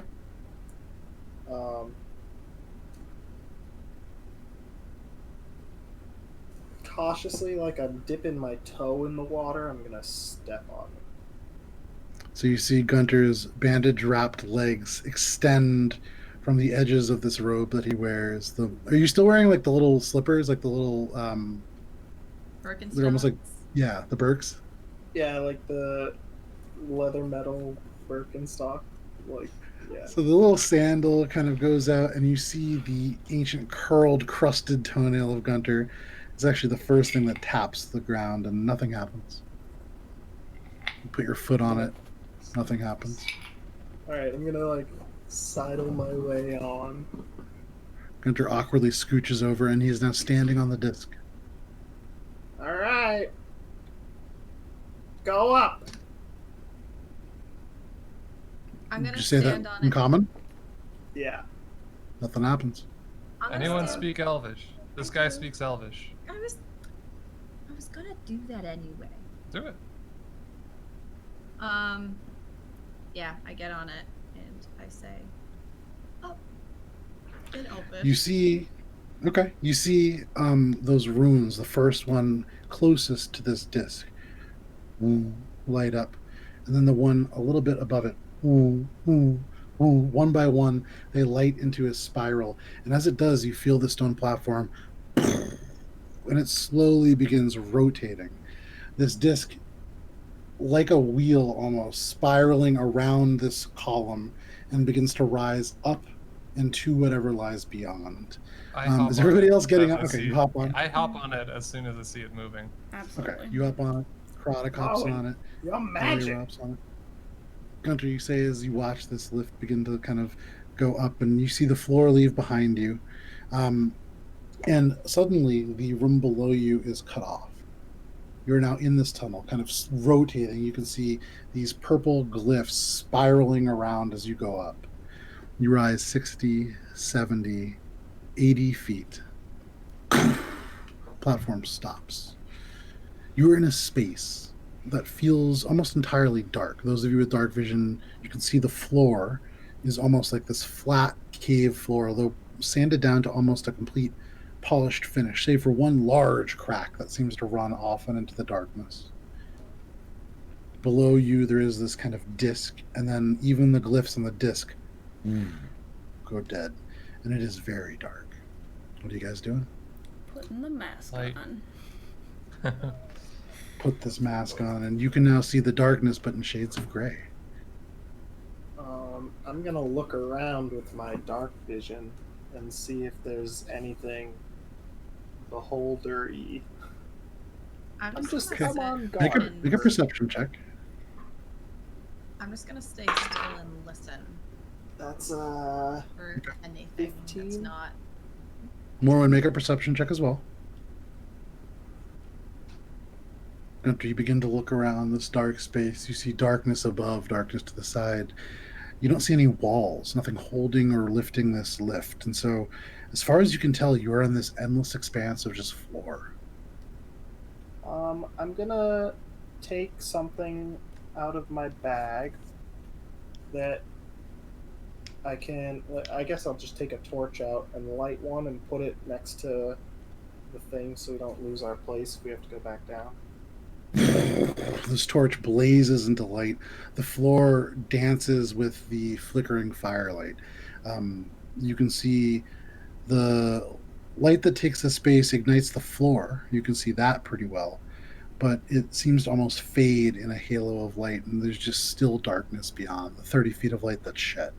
But you set it down and kind of lean it into the crack of the lift so you can kind of have it standing up. A little bit of an angle, but it'll mark your place. Which way do we go? Forward. Oh, I rolled a 15, by the way, for what it's worth. Okay. You listen. With a 15, Yeah. Double 50. you don't hear anything. Morwen, can I get one of those ball bearings?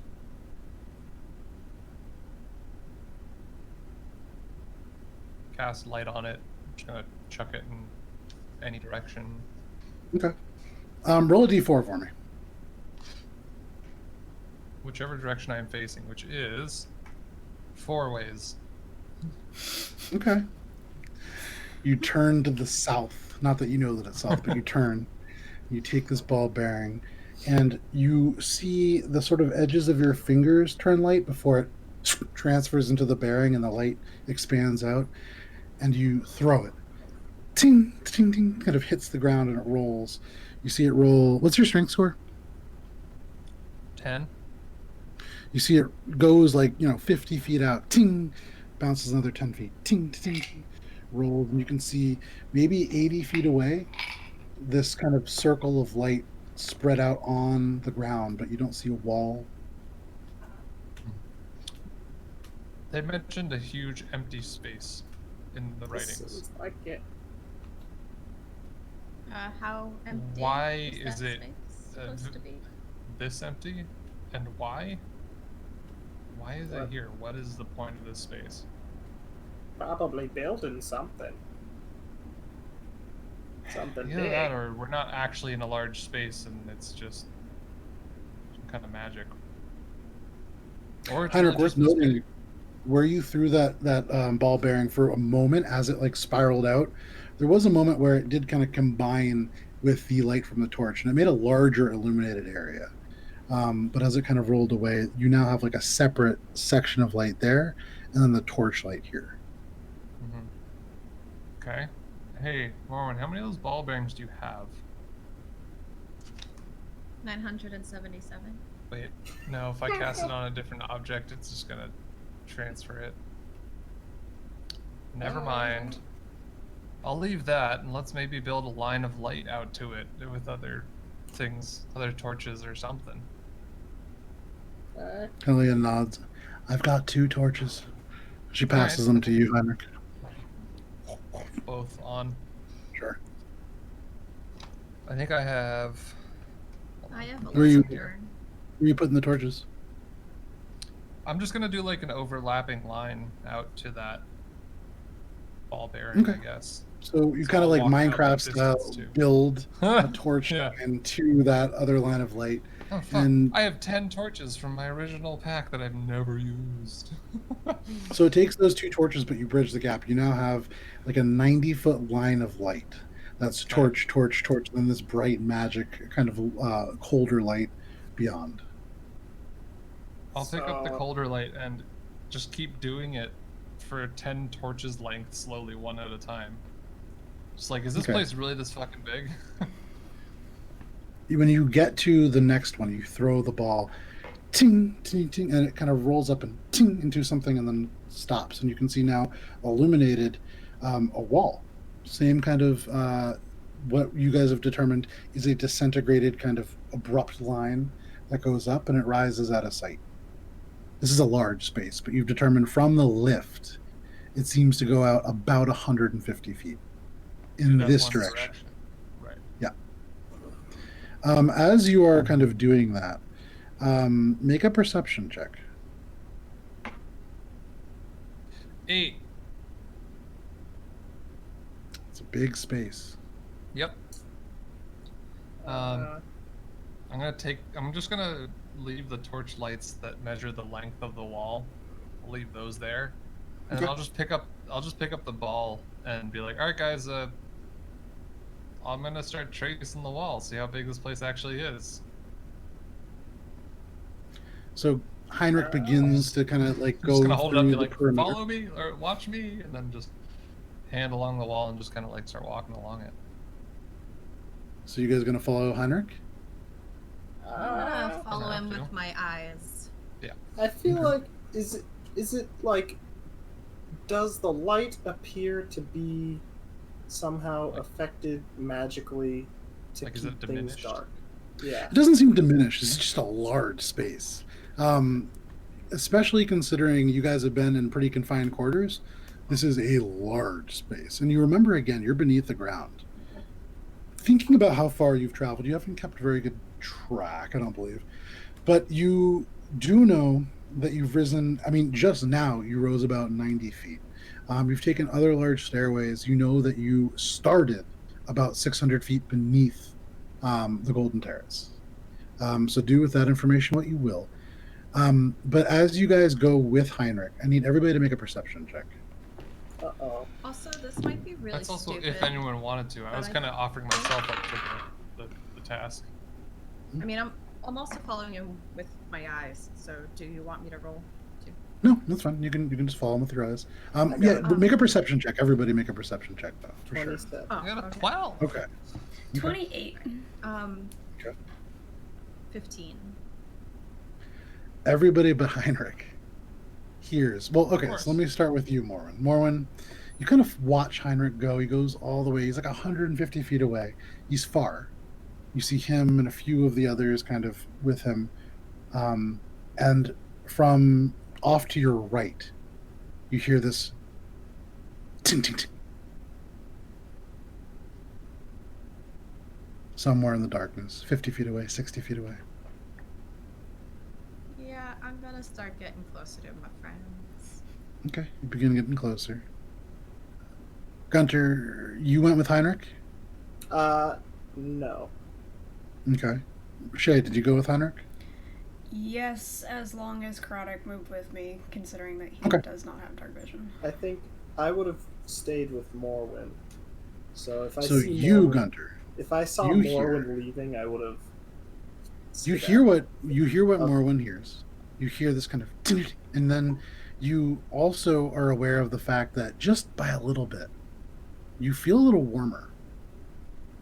And you look around suddenly, you don't see anything glowing. You don't see a heat source. What are you doing? I'm gonna hurriedly but quietly, as quiet as Gunter can, run over to the rest of the group. So you going fast or you going quiet? Because those are two separate things. I'm going fast with Gunter quiet, so pretty So loud. You're just going You're fast. moving normal I'm- pace. I'm moving I'm normal just pace. like- Can't do both. I'm going snuck. Okay, make a stealth check, Morwen. Gunter, you So kind I'm of like, begin walking quickly guys. over. Guys, I think there's something here. I would say, Shae, with your perception check, you hear Gunter from that distance, which is a pretty... from 120 feet away, you hear Gunter kind of whispering out, guys, there's something here. over here. I rolled a 29. Okay, you sink into the darkness, becoming ink in this pool of blackness already.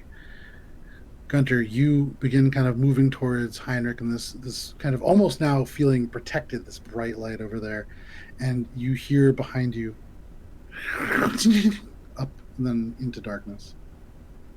Guys, remember those rust things? I'm gonna. Gunter, you're maybe 80 feet away from Heinrich and Shae and Karadok and Helia. Have I found anything along the wall, or is this just a completely empty space thus far? You've made it about 30 feet along the wall. You haven't found... you made your perception check. You're realizing that the wall seems pretty uniform so far.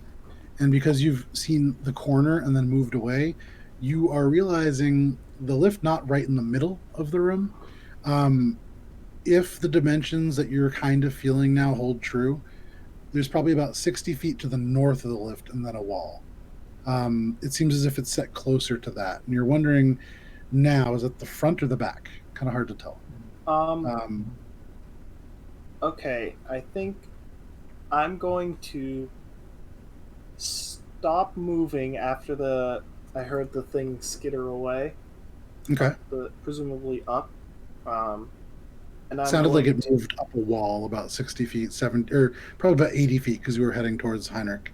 I am going to stop dead in my tracks and focus all of my attention on listening for where that thing is and firing a guiding bolt at it. Okay. At disadvantage, go ahead and make an attack roll. This is going to be really interesting. Oh, well, I was going to wait for it to, move again. Okay, that- so Makes sense. sure, you can wait. So hold on to that for a second. Okay. You wait. As you are waiting, I'm still unaware of any of this. No one has told me anything, and I'm just trying to trace the wall for an exit. you're still tracing the wall. All of a sudden, all of you in this space hear a much louder sound.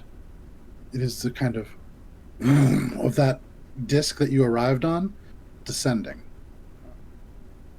At the same time, the east, the element of the room farthest from you, Heinrich, there is suddenly this faint, this bluish kind of light. And it's not light, but it's almost like this mist that seems to emanate and then just fade and dissipate into the dark. Guntir, you're not aware of that because it's coming kind of off to the side. You're still kind of rushing towards Heinrich. Morwen, what are you doing? You're hidden. Are you just waiting? No, I'm making my way towards my friends. Okay. But So cautiously, stealthily. So listening. this blue mist appeared on the far side of the room from me, Yeah, like, right? I mean, hundreds of Well, feet like away. 200 something feet. Give or Okay. take, yeah. And Hard to where tell are because the dark where's- does stretch out your... Well, where's the torch line that we left from where the lift was? Which I'm assuming one torch went down with it. Yeah, so the torch that Guntir originally wedged in kind of and then fell with it, landing on the platform, and then you would just see the dark. The torch would have the light kind of spiraling around, so Right. it does eventually like disappear. cast like a conical. It Basically, did like, breathe, Is it yeah. sealed? Does it seal? Like, does the light just vanish, or is it just like getting dimmer? It and dimmer slowly slowly? fades, so unclear, but I mean, as far as you can tell, it just went down. So now we just have like a dangerous open hole. Well, no, there's the line of torches too. Is that still? Yeah, you can still illuminating see the hole. lip of it. Yeah, Okay, you can see the edge That's all of I the need hole. to know. That's the important part that I was getting at. And from this mist, do I think with my strength that I know intimately because it's my body that I could chuck the light that far to where the mist was? You would know that that's out of your throwing range for sure. Okay. I'll just bowl it. It does roll, actually. Who else is immediately around me who's stronger? Is Krodok next to me? Krodok is Krodok near and you. I Yeah. are- Krodok and Shae both near you. Yeah. I'd be like, can you just chuck this at that thing? We need to see what's in here with us. Krodok takes it, and you can see from like he turns, the Red Hawk face kind of illuminated in this light. I'm like mirroring almost for him, since I can see and he can't. Okay, he watches you, and he turns with you, Shae, and just one look from the side just to make sure, and then you see this light arc into the darkness. It goes up maybe 80 feet in the air. You still don't see a ceiling, for what it's worth. So this is the space As of it- collapse. As it begins to drop, you can see at once a glint of metal along a wall. Ting! Hits the wall and kind of bounces out. Krodok aimed it a little bit to the left of wherever you're going, so he hit the corner. But as it rolls along the wall, it gets to the area of where that mist would have been. And you see large. This is sized for maybe not a giant. You guys had seen a hill giant back in Yagor's Valley, maybe sized for a similar creature. Something just a little bit slightly larger than the Chain Man. The throne rises up perhaps 10 feet. You can see it's been built out of makeshift elements of rock and metal. The metal's corroded over. And as the light kind of rolls by it, you can just see one little piece kind of ting, ting, fall off. Something had just moved from there. A It throne, comes to a you stop. said? Almost looks like a throne. I mean, it's junk that's been piled up to make it, but it's a chair-like structure. From where I am, do I see the light arc over me or something? Everybody sees this light in the darkness kind of arc Okay. over. And I see where it lands. This might be Somewhere far below Because- that elevator shaft, you hear that stone circle coming to a stop. Alright. This might be Still really nothing on the stupid, horizon. But for I'm guidance. just gonna whisper quietly. I'll get there in a second. Lights in Elvish to see if the lights turn on. Guntir, you fire this Oh, guiding no. bolt. It streaks into the darkness. Roll your attack roll because you heard that creature move again. At disadvantage too, because you have an idea as to where it is. Alright, that's still okay. 16? Whew, this light goes off and it strikes the wall. There's this moment of like a radiant burst as it hits nothing. You don't hit a creature, but in that moment of light, with that, the small light going through, you see the end of this long metallic, almost like a tail. You see an element of a leg with a scythe just as it disappears back into it. Actually a 19, sorry. A 19, okay. Give me 1 second then. That does change things. And this is guiding bolt, correct? Yes. Cast at base level. The base level. Okay. So you cast this out, and that's a 19.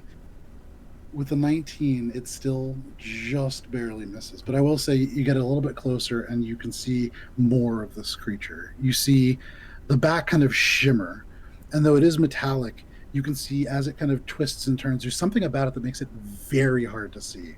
Not hard to see like it's camouflage. Hard to see as if it's almost invisible. This is like some kind of active camouflage. But as it scurries up, you hear at once below you, and this elevator begin to rise again. At the same time, Shae, with your passive perception, off and in that one kind of quadrant that is dark, you see again this kind of blue, like a breath in the cold air. And then it seems to disappear in the darkness.